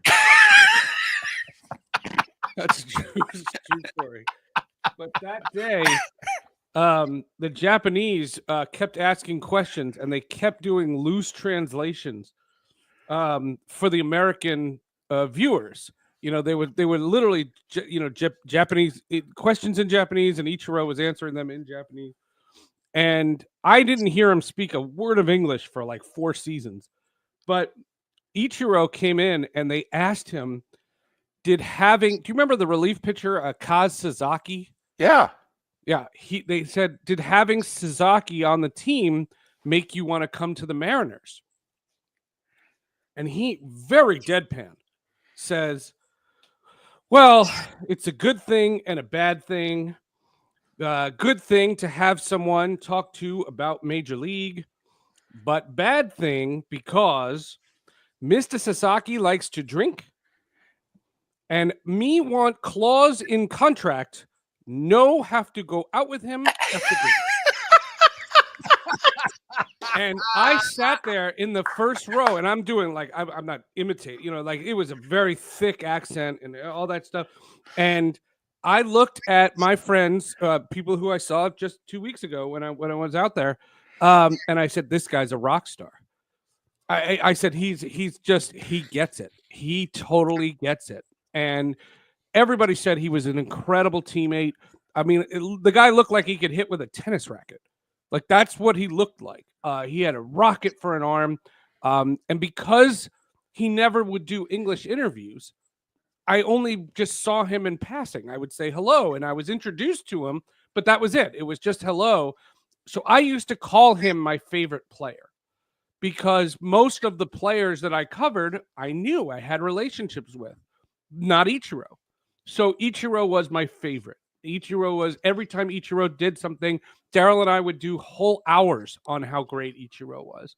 I'm thrilled for him. I'm happy for him. Not enough to go to Cooperstown, I don't think, but it's a wonderful, wonderful experience. I'm thrilled for him. Seth, it happened again. I predicted that it would yesterday. I knew a Yahoo would not put Ichiro on his ballot. Do you think we'll ever get transparency on these ballots? Well, just to bring up some really old topics that we've talked about, the vote, the Hall of Fame is run by remarkable human beings. Some of the nicest people that I've ever come in contact with work at the Baseball Hall of Fame and used to work at the Baseball Hall of Fame. The voting process is still as fraudulent as ever. In an era where newspapers are disappearing, the only people that are eligible to vote in the Baseball Writers Association of America are newspaper writers. So if you write you don't have to cover baseball anymore. If you're in, you don't lose your vote if you stop covering baseball. There are football writers that vote for this thing. It's an absolute travesty, and the voting process is a sham. So if you've made the transition from a quote-unquote paper to a .com, you don't have a vote? No. It depends. Did you have a vote beforehand? Okay, so if I didn't have a vote, okay, and now my career is writing for ESPN.com, covering baseball. Maybe you'd have to apply for that union. If they see ESPN.com as a union, it's more about the people who do podcasts, and it's more about the people who do that write blogs and Substack and things like that. Your big bone of contention was always that the broadcasters, the TV, radio broadcasters, don't have a vote. That Vin Scully didn't have a Hall of Fame vote. Right. Carl Rabbit should have a vote. The guy for 25 years just did nothing but watch baseball. He knows more than the beat writer for the Pittsburgh Pirates. Well, there's no question. And I just, again, I'd like to see these guys get outed when they don't vote for certain players. I think all these votes should be transparent. And like you said, somebody should go at links to show you who's voting on this and how little they have to do with baseball. Seth, since you know the people that run the hall well, because they make their own rules. Now, they often make their own rules with a very strong assist from Major League Baseball. But I don't see where Major League Baseball would be against this. When you talk to them next, can you just say, hey, has transparency ever come up? Okay, why not go transparent? They're not touching out of loyalists or traditionalists or whatever it is. They are not touching the voting process, and baseball wants nothing to do with it. They don't care about this. This is a topic for 24 hours, and they don't care. They do not want to upset the apple cart. Jack O'Connell, who's got to be in his 80s by now, is still the guy who calls the players. Right. He has done it for 45 years. It is an old way of thinking, and this voting process, and this happened during the McGuire run. Like it was because a lot of people thought that broadcasters would have had a more liberal vote, and it would have been more people understanding the significance of McGuire's run. This is before his admission, all that other nonsense. And I always thought McGuire was a Hall of Famer. And I thought the fact that these curmudgeon old people that were retired, that were living in retirement and not covering baseball, voting for this thing, but and it's not self-serving. I covered that sport for 26 years, but I shouldn't have a vote anymore. I don't cover it anymore. So, but Carl Ravitch does. Carl Ravitch, I've said to him multiple times, he's my poster child for this. Susan Waldman should have a vote in the Hall of Fame. She's forgotten more baseball than the three of us put together. That voting process is an absolute sham. The voting process, the Hall, wonderful people, wonderful institution. It is great, and it's a great museum. It is. It is. He's Seth Everett, Sports with Friends Hall of Justice. Follow him on X at Seth_Everett.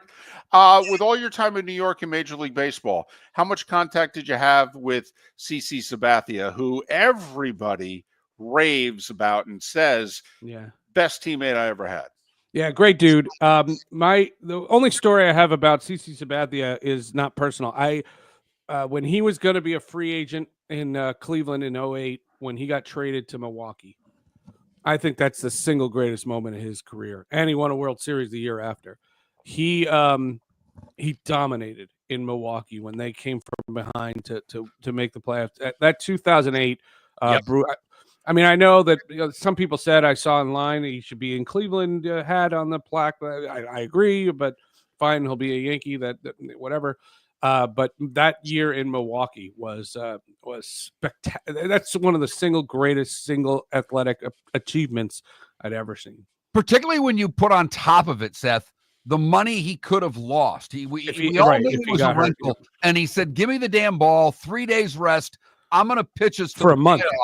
And did it for 5-6 weeks. It was incredible. Amazing. I'll never forget that. That was my last year at MLB before I went to Sirius. And oh my God, that was amazing. And the trade from Cleveland to Milwaukee, there was, what's the word I'm looking for?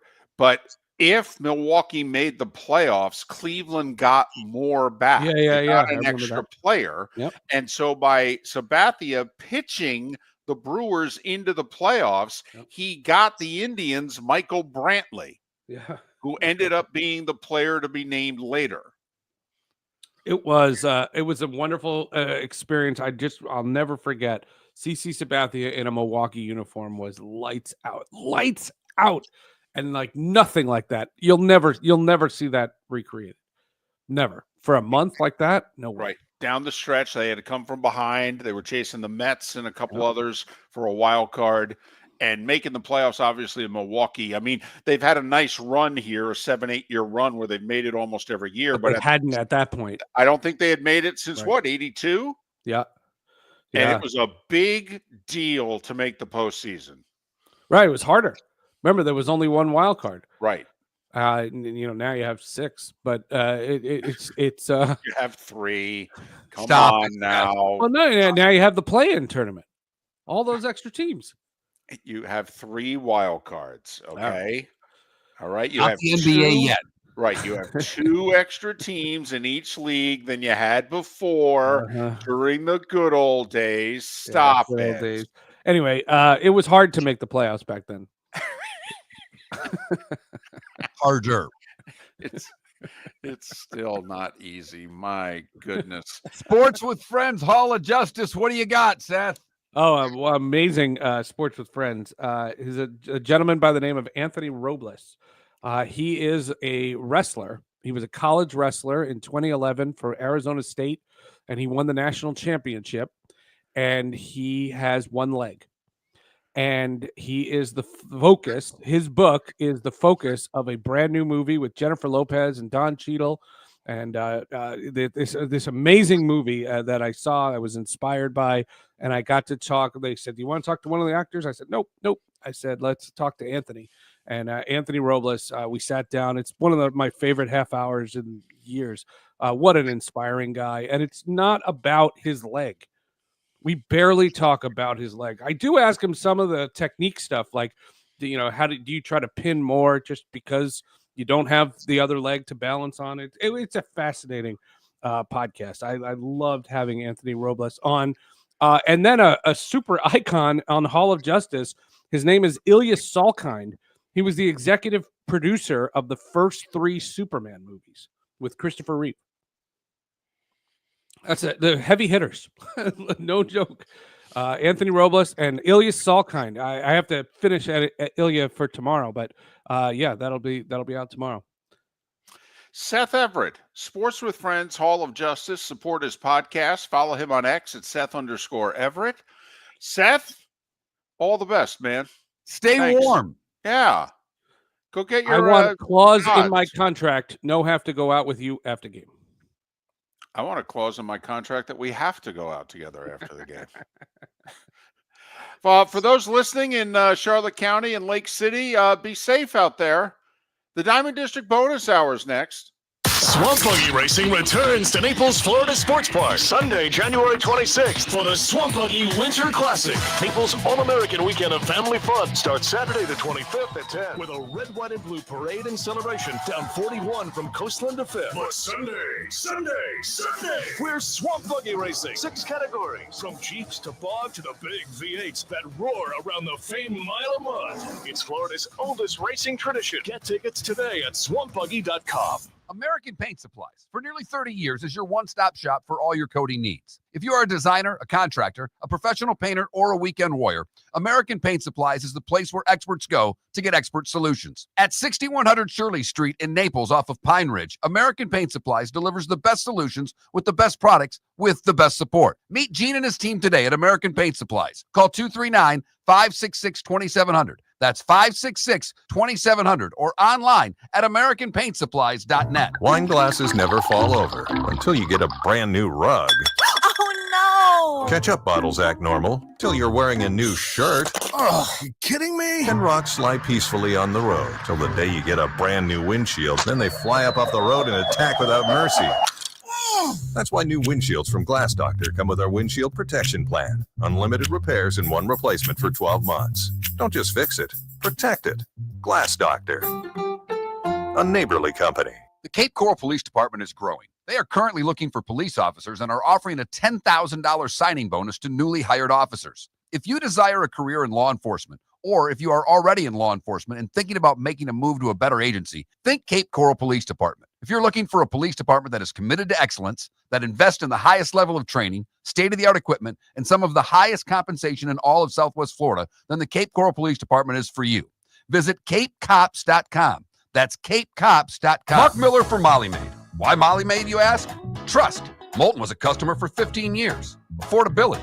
Didn't I just say Moulton was a customer for 15 years? Worry-free services. Our professional house cleaners are fully insured and a 24-hour warranty. Call Molly Maids today at 239-774-5839. That's 239-774-5839 or online at mollymaid.com/FTMYERS. That's mollymaid.com/FTMYERS. The world-famous cigar bar started as a neighborhood place in downtown Fort Myers, and now it's a brand, a destination with 4 locations. The original place, Henry Street, Fort Myers, Gulf Coast Town Center, on Southeast 47th Terrace off the Cape Coral Parkway, and the Lounge on West 1st Street in Fort Myers. A place to go, whether you just need a relaxing drink and a smoke after a tough day at work, or a place to go celebrate. From relaxation to celebration, the world-famous Cigar Bar. This is Miller and Moulton.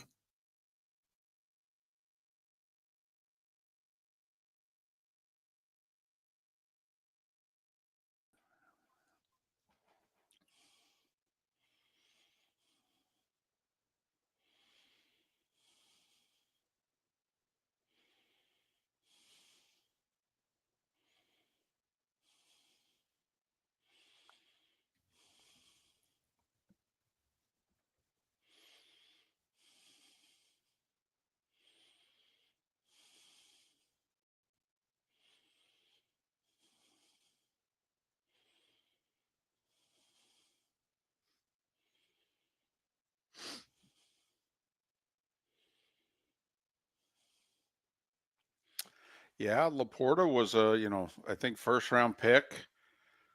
Charlotte County guy, Gator. He was a can't miss guy, and he missed.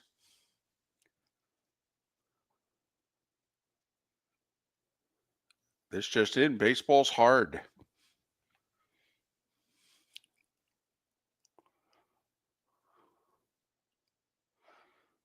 Ah, Paul, don't we all?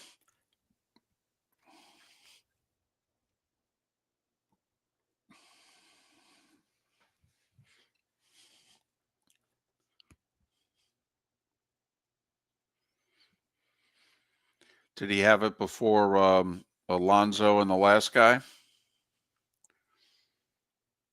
I really don't want to lose Alonso. It will bother me. You and my neighbor. Live Golf is going to play an entire tournament under the lights.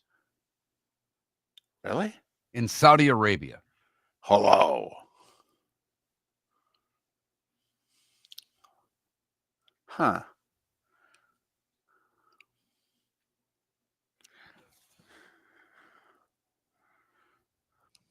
I gotta check. See if it's still doing anything. Nope. It's 30 in Jacksonville, and it feels like 19. Golly.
Ha ha ha.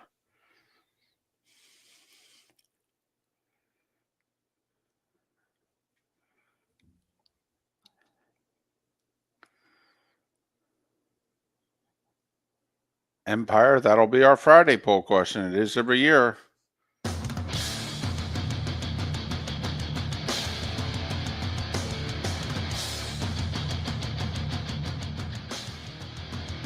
You're listening to Miller and Moulton, coming at you from the Floor Meister Studios. Floor Meisters, keeping it real. And now, here's Mark Miller and David Moulton. It is the Diamond District bonus hour. Fourth and final hour of Miller and Moulton on this hump day. for the 239 and the 904. Thanks so much for being with us. You know, I thought about this earlier and didn't mention it, but you know, Dan Campbell's, this is going to show really, you know, how good he is, how much people in the industry believe in him. He's going to have quite the brain drain here this offseason, isn't he? Both coordinators and the D-line coach has apparently accepted the job of being the new defensive coordinator with New England. So that's already 3 coaches that have left, 2 coordinators and a D-line coach. And in theory, the D-line coach would have been next in line to be the D coordinator and replace Aaron Glenn. So, yeah, this is going to be significant for the Lions here. You know, and then who does he get to replace him? You know, are people believers? And they think, hey, he's going to have a run here, so I'm going to hitch my wagon to it. He's got at least 2-3 more years. I can use it to get what I want, blah, blah, blah. So, I mean, this is going to be interesting in Detroit. Absolutely. You know, you look at Tampa Bay, David, and they may lose another offensive coordinator because Liam Cohen is the front runner right now for the Jacksonville job by all accounts. And I wonder if that's because he was the only offensive guy of the 3 who got second interviews. I am surprised, by the way, of who the finalists are, if this are indeed the finalists. And this may sound bad, but I thought the Jags could do better than this. I thought the Jags could have Pete Carroll and Mike McCarthy be one of the finalists. I do. Now, I know they went that route with Doug Peterson, and it worked until it didn't. But, you know, I mean, it's Liam Cohen, the Bucs offensive coordinator.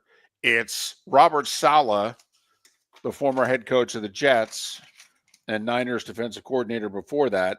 And then it's Patrick Graham, who's been a defensive coordinator at a couple different places. Dolphins, Raiders, Giants. All right. And that's apparently the list of finalists for the Jags job.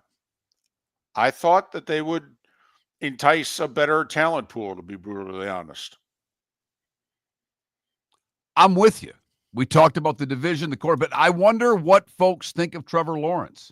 You know, coaches around the league. Do they think that he is the next great quarterback, or do they think that he's someone that they're paying a lot of money to that isn't worth it?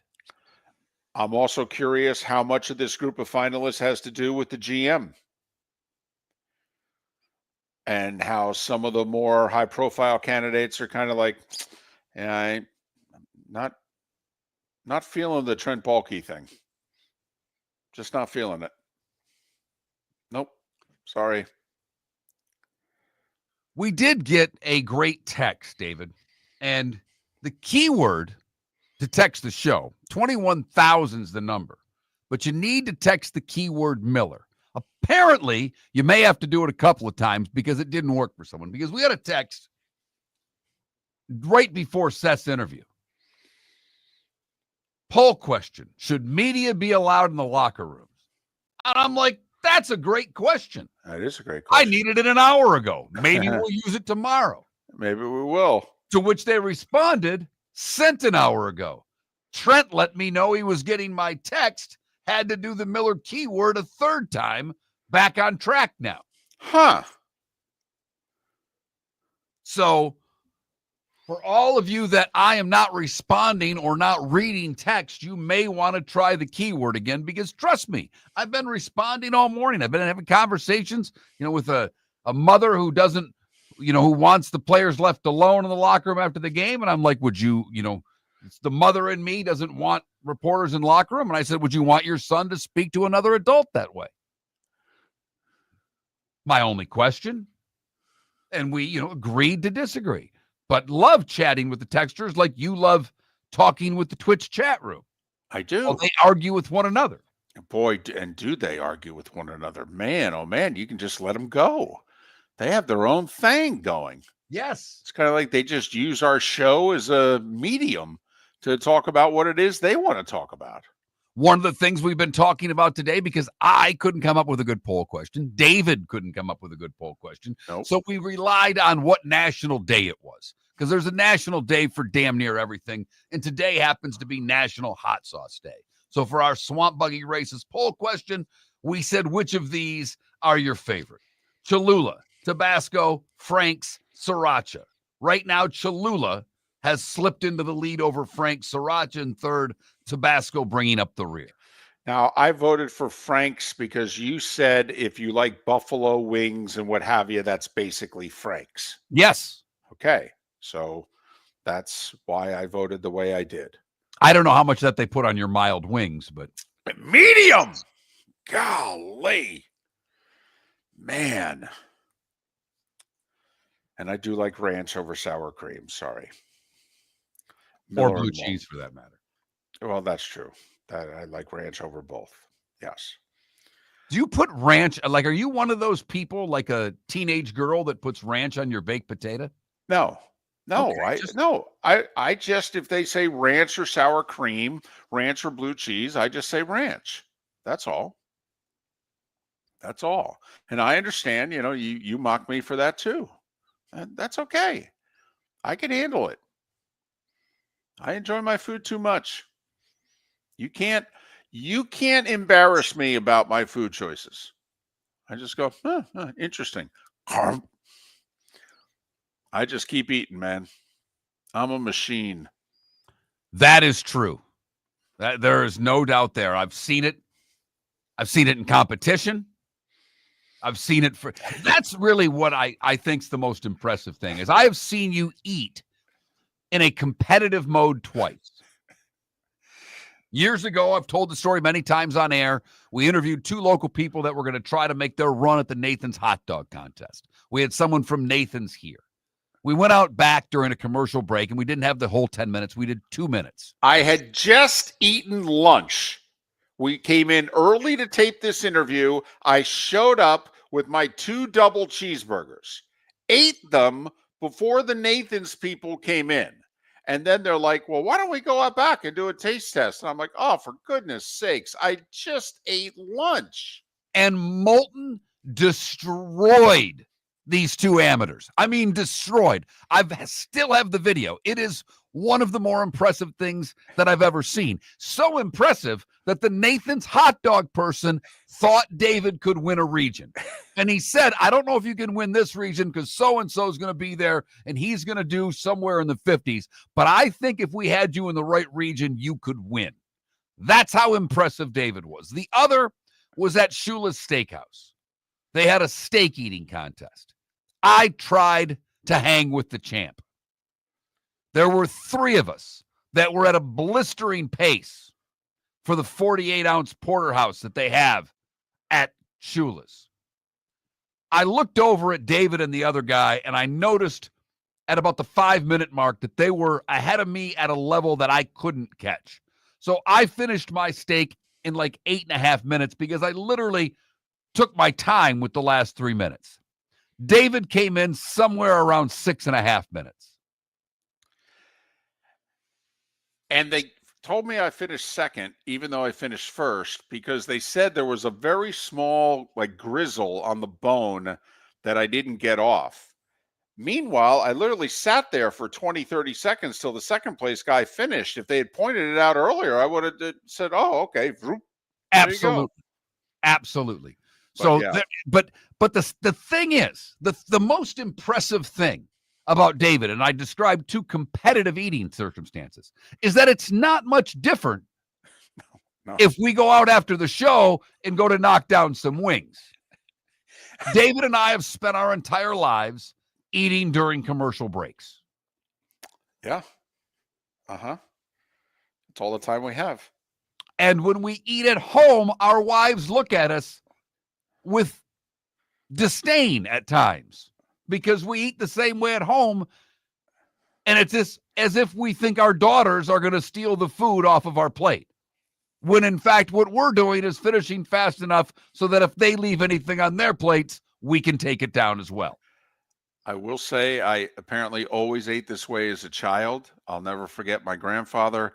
He would literally take his left arm and reach over, and because I'm right-handed, so the fork would be in my right hand, and he would grab my right arm at the table and go, "Slow down. We're not going to take it from you." And I would go, "Grandfather, I don't know what to tell you. I just can't get enough of it soon enough."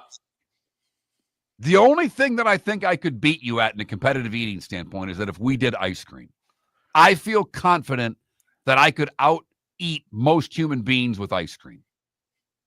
Okay. We should do that sometime. Not today. It's too damn cold. Tough sell today. It is throughout the Southeast. In fact, it's a tough sell today.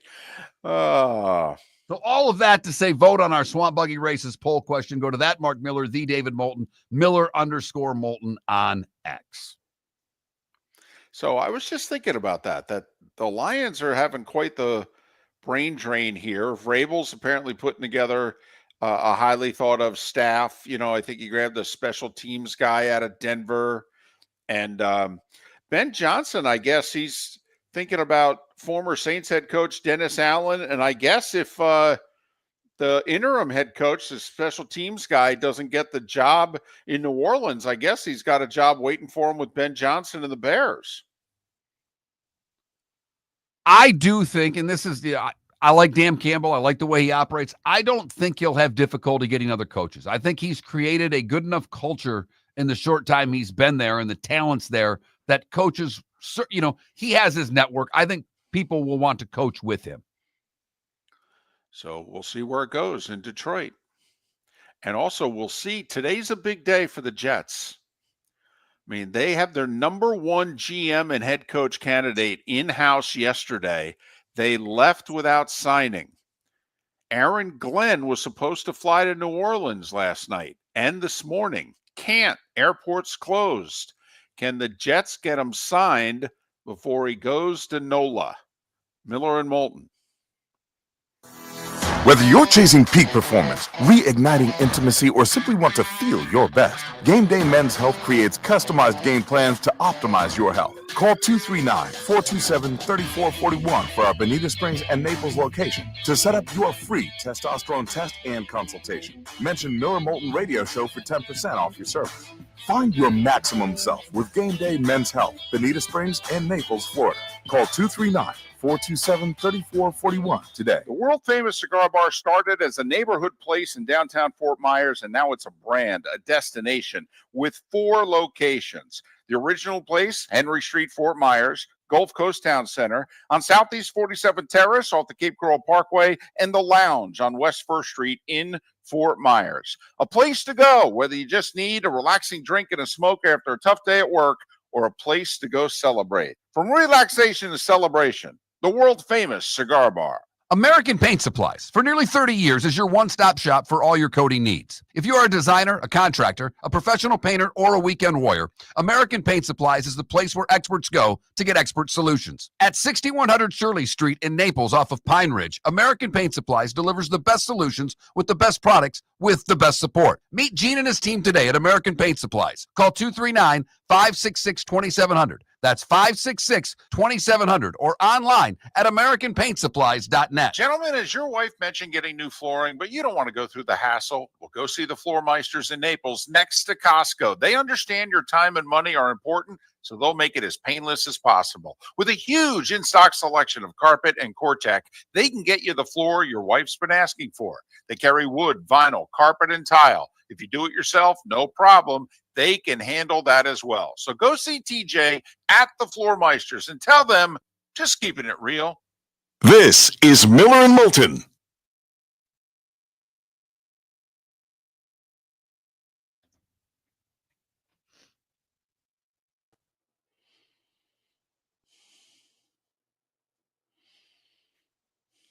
What's up, T-Bell?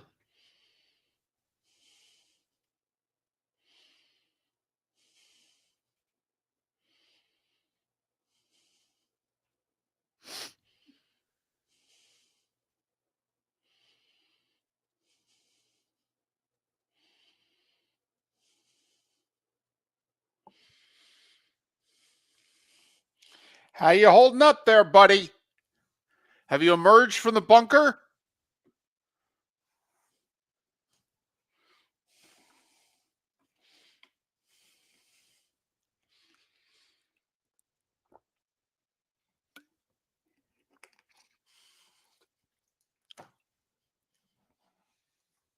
It's funny. I'll bet Trent's trying to talk a little Pistons on the show that he's a part of. And I'll bet you the host wants nothing to do with it.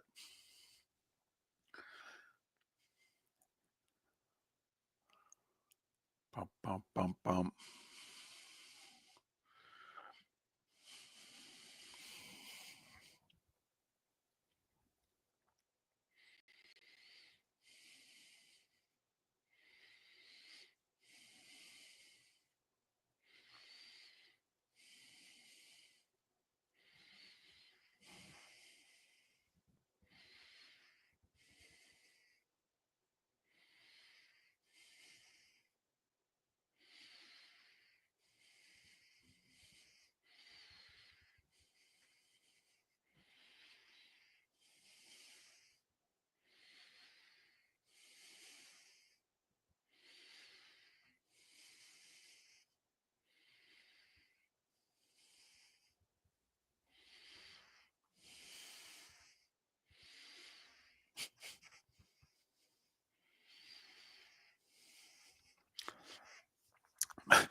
My buddy Bob said all this food talk is providing headstone material. David Moulton, a good guy, but boy, could he demolish a steak.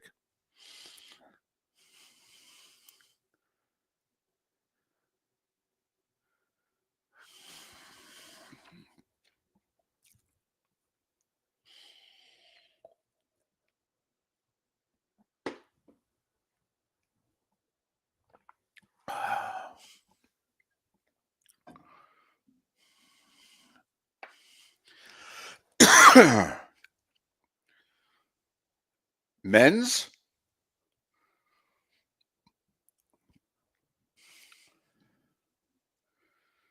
If so, it's about time.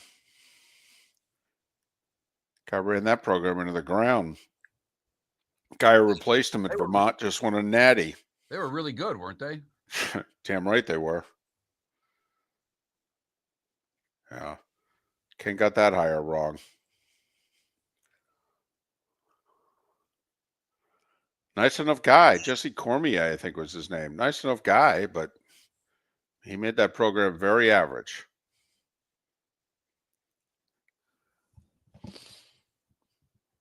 And he did a good job at Vermont. Not a great job, but he did a very good job. Did not work here.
Welcome to the bonus hour, brought to you by Jason and Todd at the Diamond District.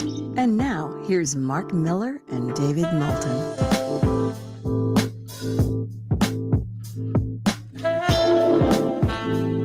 21 minutes past the hour. Miller and Moulton, millerandmoulton.com, Miller_Moulton on X. Thanks so much for being with us. Good, bad, and ugly. What's on tap? Today was the day one. Some final thoughts. 2 system plays that we feel a little better about tonight than the one system play yesterday, which we just knew was a loser. That sucker had fleas, and we knew it. But you marry yourself to a system, you go down with the ship sometimes, and we did with Seton Hall last night. But we got a couple of live plays tonight that we'll tell you about coming up. You mentioned the Jags, or we mentioned the Jags coaching search. Did get a text that says, Saleh couldn't do anything with Aaron Rodgers. What's he going to do with Trevor Lawrence? Well, first off, he had 5 games with Aaron Rodgers. And secondly, how good is Aaron Rodgers at this stage of his career? Thirdly, look at what the Jets did after Robert Saleh and what they did with him. So now I'm surprised that he's a finalist this quickly. I thought he was going to have to go elsewhere, be a D coordinator again for a couple years, and shake off the stank of never having a winning season in 4+ years with the Jets. But what I think's going on here is that the rest of the league is showing you how much they think the Jets are a mess. And they're not holding anything against Saleh. In fact, all against Jets management. In fact, he's getting credit for winning 7 games twice with Zach Wilson, who can't play in the league. So that's what I think's going on with Saleh. And remember, he's got really good people as references. Like his best friend in the world is Matt LaFleur. He was the defensive coordinator for Kyle Shanahan. I mean, when people pick up the phone and say, tell me about Robert Saleh, he's got really good people to say good things about him. Not much of a personality if you want one of those in your coach. I don't think that matters. Not in certain markets. It doesn't matter in Jacksonville. It may matter more in Chicago. But winning's all that matters. We've proven that with coaches. You can have 0 personality as long as you win.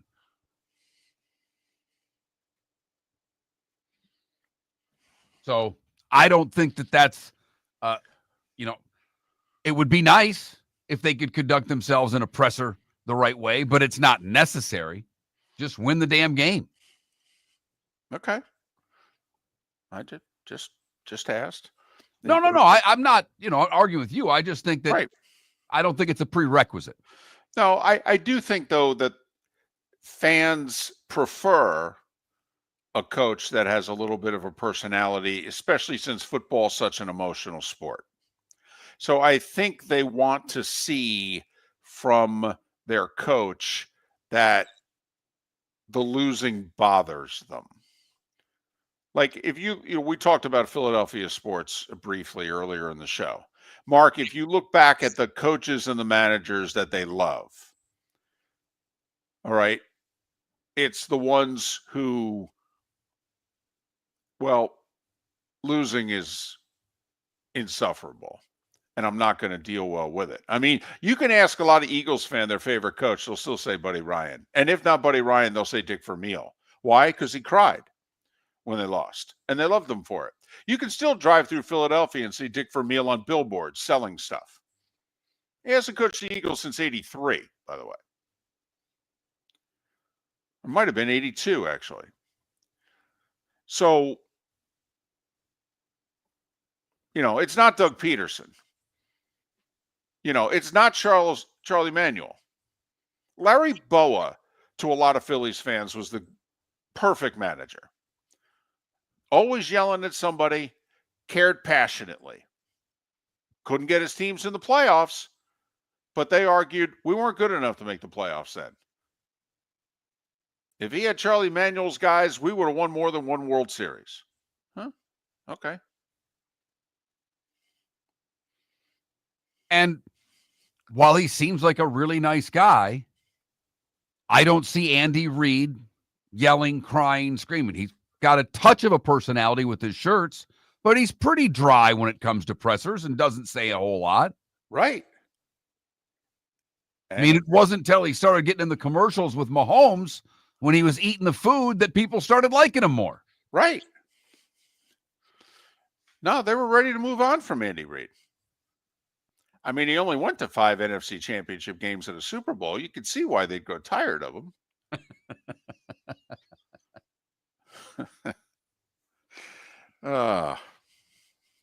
Miller and Moulton. It is interesting, though. There are rumors out there. The Bucs don't want to lose the second offensive coordinator in as many years. Will they do something drastic, okay, and get rid of Todd Bowles to keep Cohen as the head coach? I don't think so. I mean, that would be drastic. Fire a head coach who's won 3 straight division titles. Man, that's pretty drastic. But we talk about this. It's every other year a coach that makes the playoffs loses their job on average.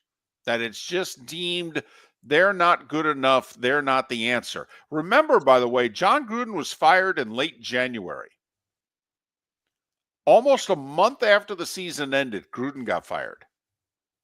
Same ownership. All these years later. So I'll be very curious, Mark, if Bucs ownership lets Liam Cohen get up and leave. Yeah, I don't see them firing Bowles to keep him rather. It doesn't make sense to me. Well, it's not what good organizations do. And Bowles, we gave him so much credit for losing an OC and Canales, right, and bringing in another OC who he didn't have a relationship with. Either one, right? He's hired 2 guys off the resume pile. Which doesn't happen often in coaching. Doesn't happen in life. I mean, seriously, who do you know who doesn't hire someone they know? It's got to be like someone really close to them vouching like crazy for this candidate. Are you sure? I'm sticking my neck out on the line. Mark, I'm telling you, if you don't hire this guy, it's a mistake. It will come back to bite you. He's going to be a star. Well, then why didn't you hire him? I couldn't. Look who I have in place. I can't get rid of him. Oh. I mean, and Todd's done this back-to-back years. That's very impressive. But he doesn't get any credit for it. None whatsoever. He just gets dogged all the time, and I get the sentiment like you do, David, that there are more Bucs fans that dislike him than like him. Yeah. And it's a personality thing. They just don't. They don't like him. They love the Arians. No risk it, no biscuit. Even when Arians only won 7 games with Jameis there, they loved Arians. They're like, this is a guy we can get behind this guy. If I'm going to lose games, I want to lose games with somebody like this as my coach. Todd Bowles,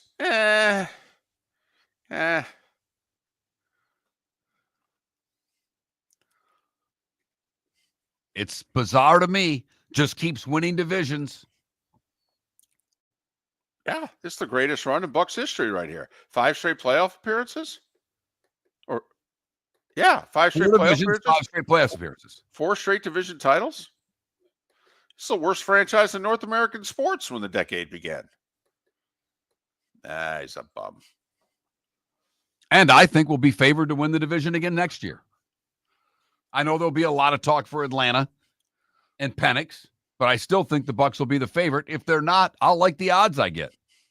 Miller and Moulton, the good, the bad, and the ugly. What's on tap? A couple of system plays, and today was a day when. It's all next. Thanks for listening. Wine glasses never fall over until you get a brand new rug. Oh, no! Ketchup bottles act normal till you're wearing a new shirt. Oh, you kidding me? And rocks slide peacefully on the road till the day you get a brand new windshield. Then they fly up off the road and attack without mercy. That's why new windshields from Glass Doctor come with our windshield protection plan. Unlimited repairs and 1 replacement for 12 months. Don't just fix it, protect it. Glass Doctor. A neighborly company.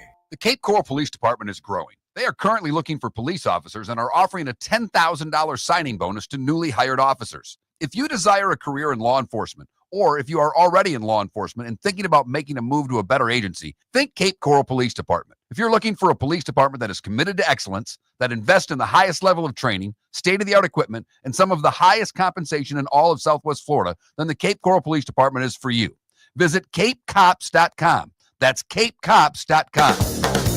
Visit Jason and Todd at the Diamond District. A new year is here, and with it comes new beginnings and new opportunities. At the Diamond District, Jason and Todd are inspired by the possibilities ahead. Whether you're celebrating a new love, renewing a commitment, or making a milestone, make it magical with a diamond from the Diamond District. Jason and Todd look forward to shaking your hand and welcoming you to our Diamond District family.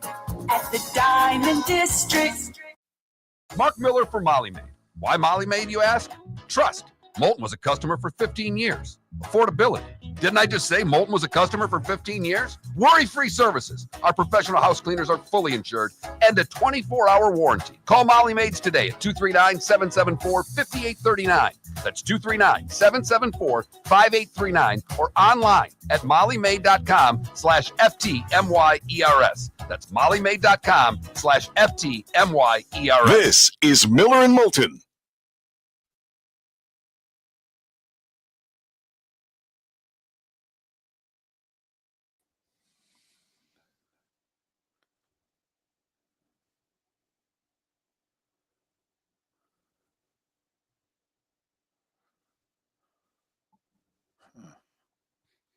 Okay.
Adam, how much snow did you get where you were?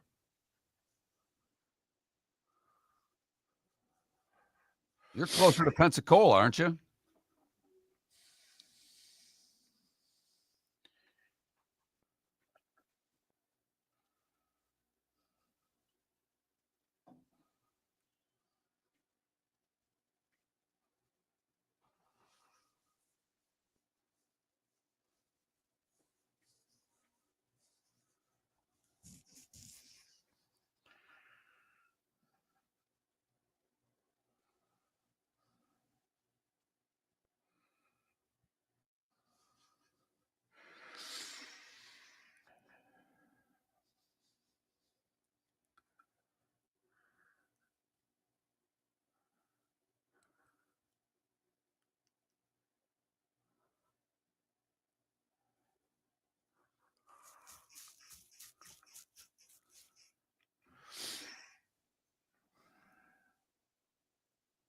Damn.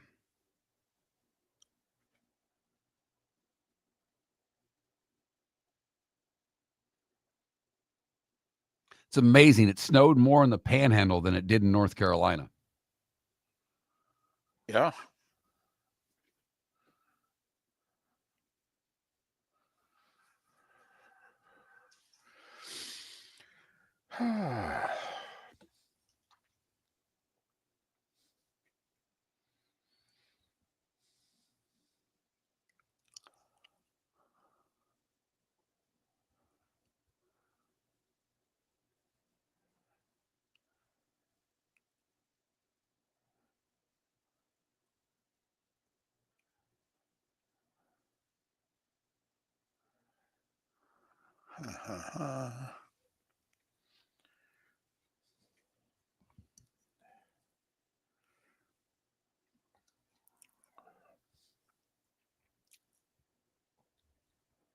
with open source models allows us to collaborate with doctors throughout the world. Good son of a biscuit.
Welcome back to Miller and Moulton. Text the guys what's in your mind at 21,000. That's 21000. And now, here's David Moulton.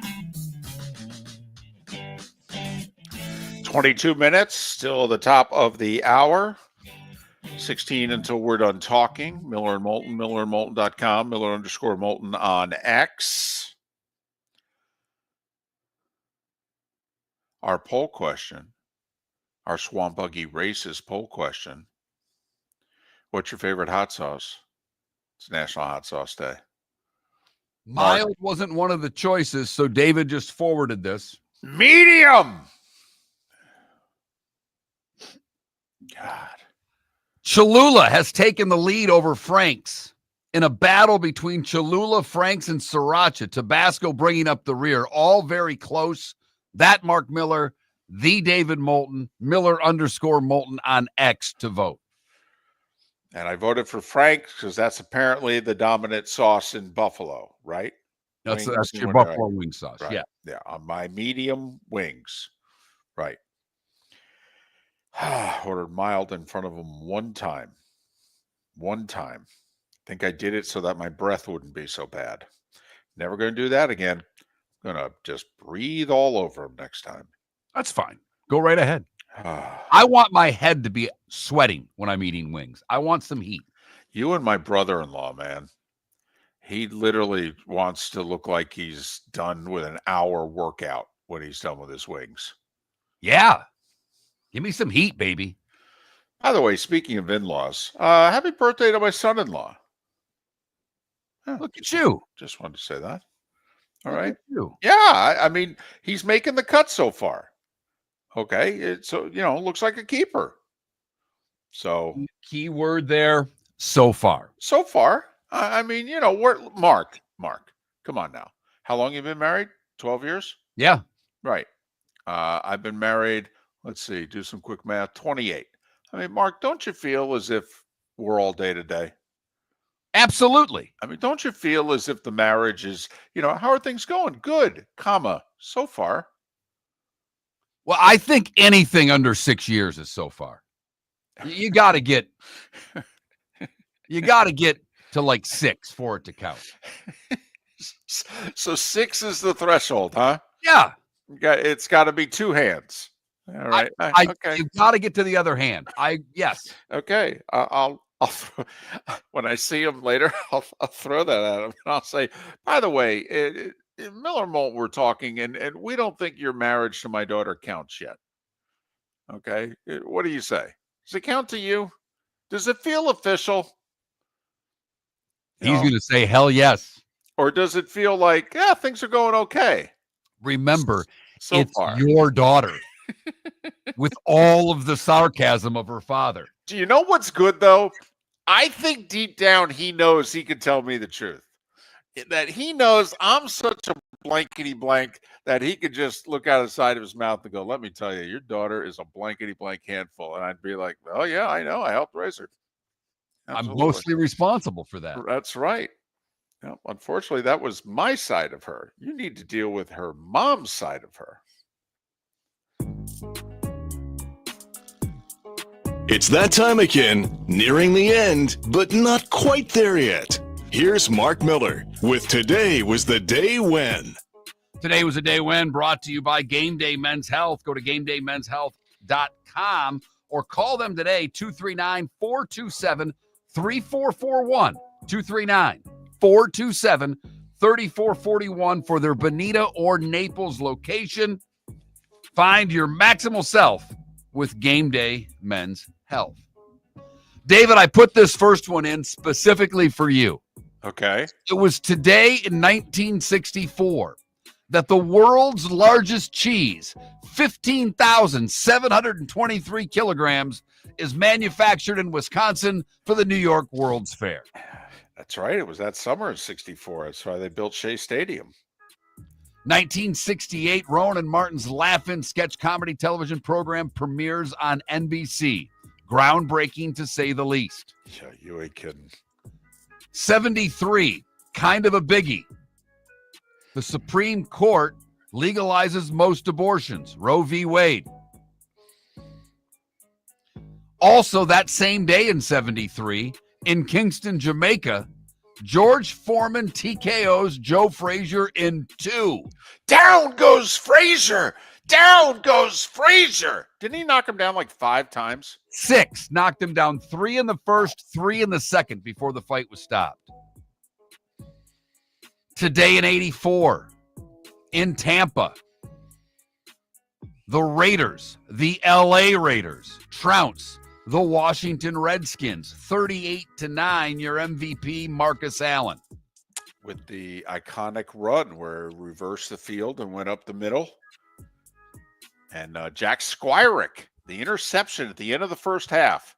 They had played earlier in the season, the Redskins and the Raiders. It was a terrific game at RFK. It was like 35-31, 38-35, something like that. The Redskins won.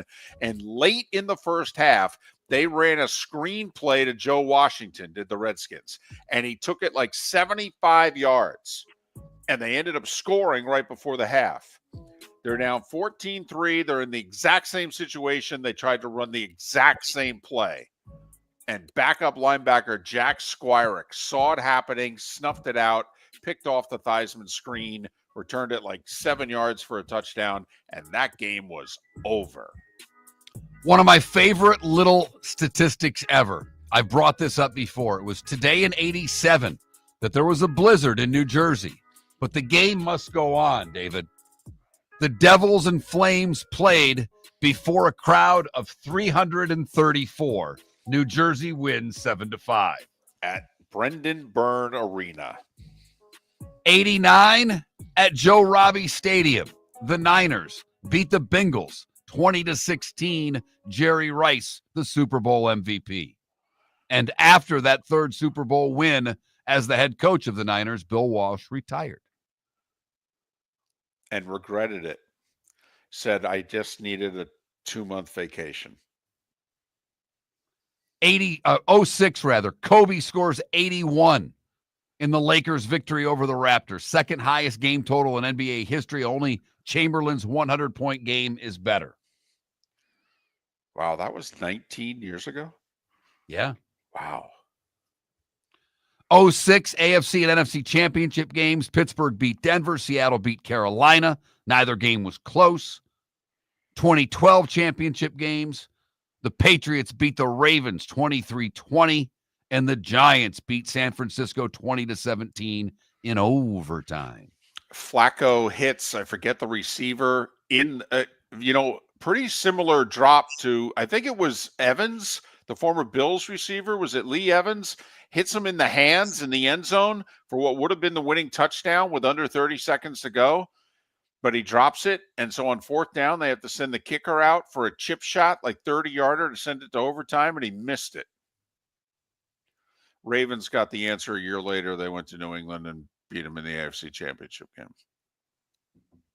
17 championship games today. The Patriots beat Pittsburgh 36-17, and Atlanta would trounce Green Bay 44-21.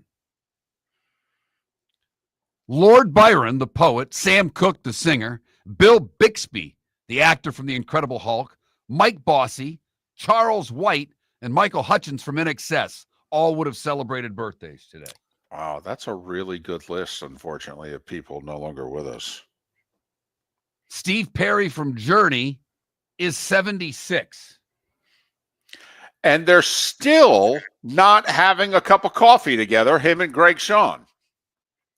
Neil Sean, but yes. Neil Sean, sorry. No, Greg Sean, I'm sorry, was my health teacher, okay, in 9th grade, and he's Neil's cousin. Steven Adler, the drummer from Guns N' Roses, is 60. I had the under. Yeah. Guy Fieri's 57. Greg Oden is 37. Wow. And Caitlin, yeah, that one hit me too. And I mean, you think about it, he could still be playing. He could be like wrapping up his NBA career at 37 as a backup big. And Caitlin Clark is 23. Yeah, she's done okay for herself. She really has, David. What did I miss? 2 things. First off, Lyndon Baines Johnson also died on this day in 73. So besides Roe versus Wade, the reason I brought this up, do you know how old LBJ was when he died in 73? Now, you remember you have the pictures in your mind in black and white, whether even if it's just from the assassination, 10 plus years earlier. I mean, how old did Lyndon Baines Johnson look? He looked old. Right. And so this is 4 years almost to the day of leaving the White House. He dies of a heart attack on his ranch. He was 64. Wow. I know. That's why I brought it up. 64 in 1962, 3, whatever the JFK assassination was. Yes, he looked 64 when JFK dubbed him to be VP. Right. Right. So that's why I brought it up. One other thing here. Of course, I lost it, but I did want to mention it. You got to be of a certain age. That Super Bowl in Tampa. Do you remember the ad that appeared? No, and that's why I didn't include it. Okay. But go ahead.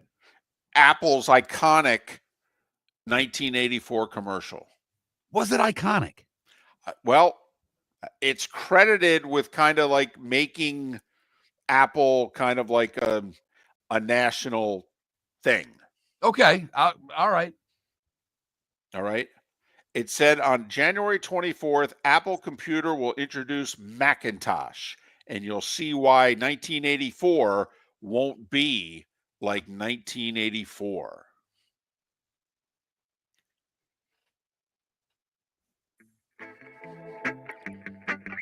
Time to see life a little bit differently. Here's Mark Miller with the good, the bad, and the ugly. What do you got, Mark? We go across the pond for the good. I struggled to find a good today, so I thought this was kind of cute.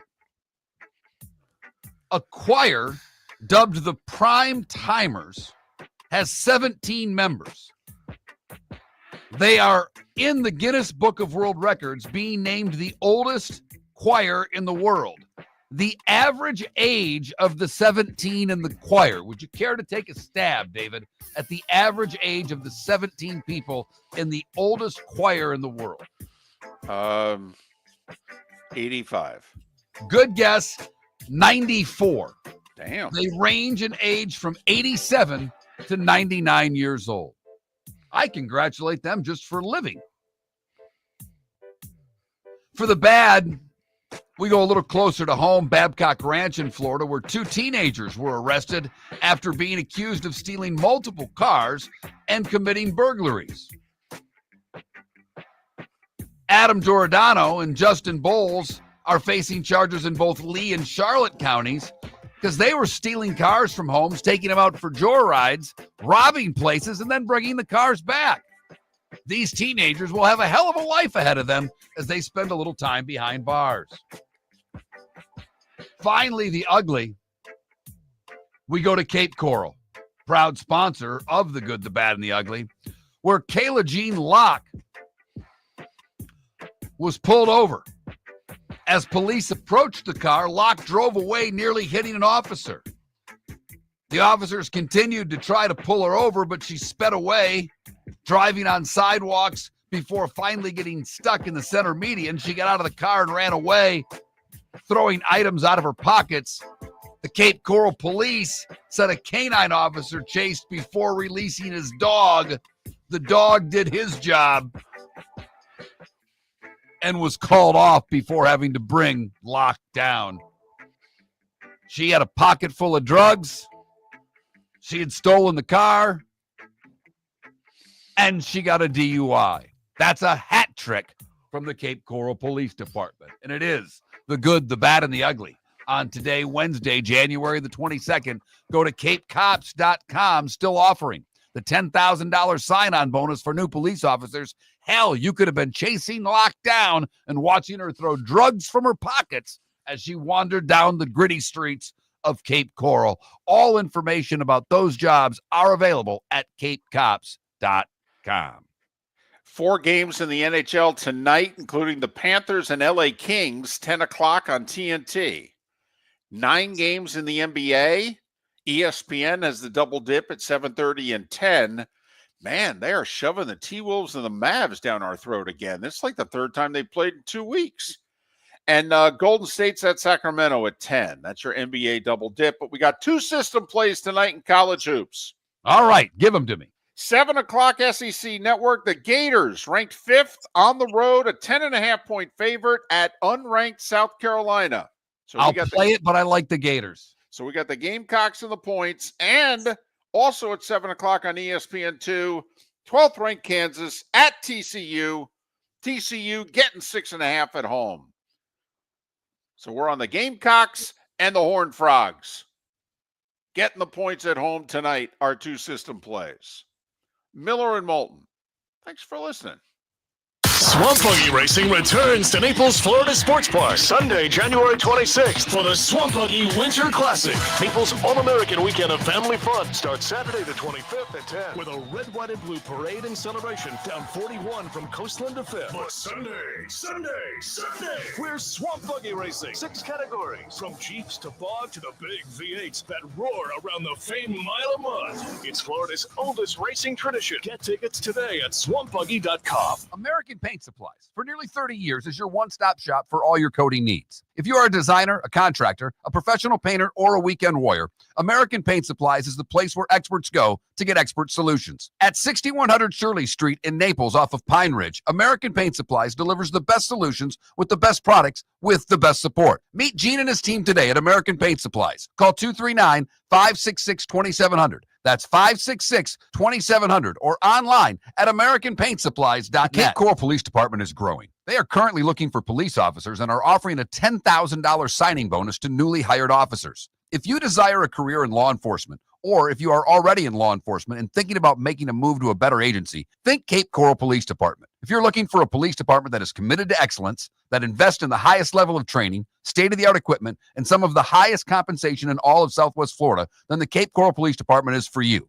Visit capecops.com. That's capecops.com. Gentlemen, as your wife mentioned getting new flooring, but you don't want to go through the hassle, well, go see the Floor Meisters in Naples next to Costco. They understand your time and money are important, so they'll make it as painless as possible. With a huge in-stock selection of carpet and Cortec, they can get you the floor your wife's been asking for. They carry wood, vinyl, carpet, and tile. If you do it yourself, no problem. They can handle that as well. So go see TJ at the Floor Meisters and tell them, just keeping it real.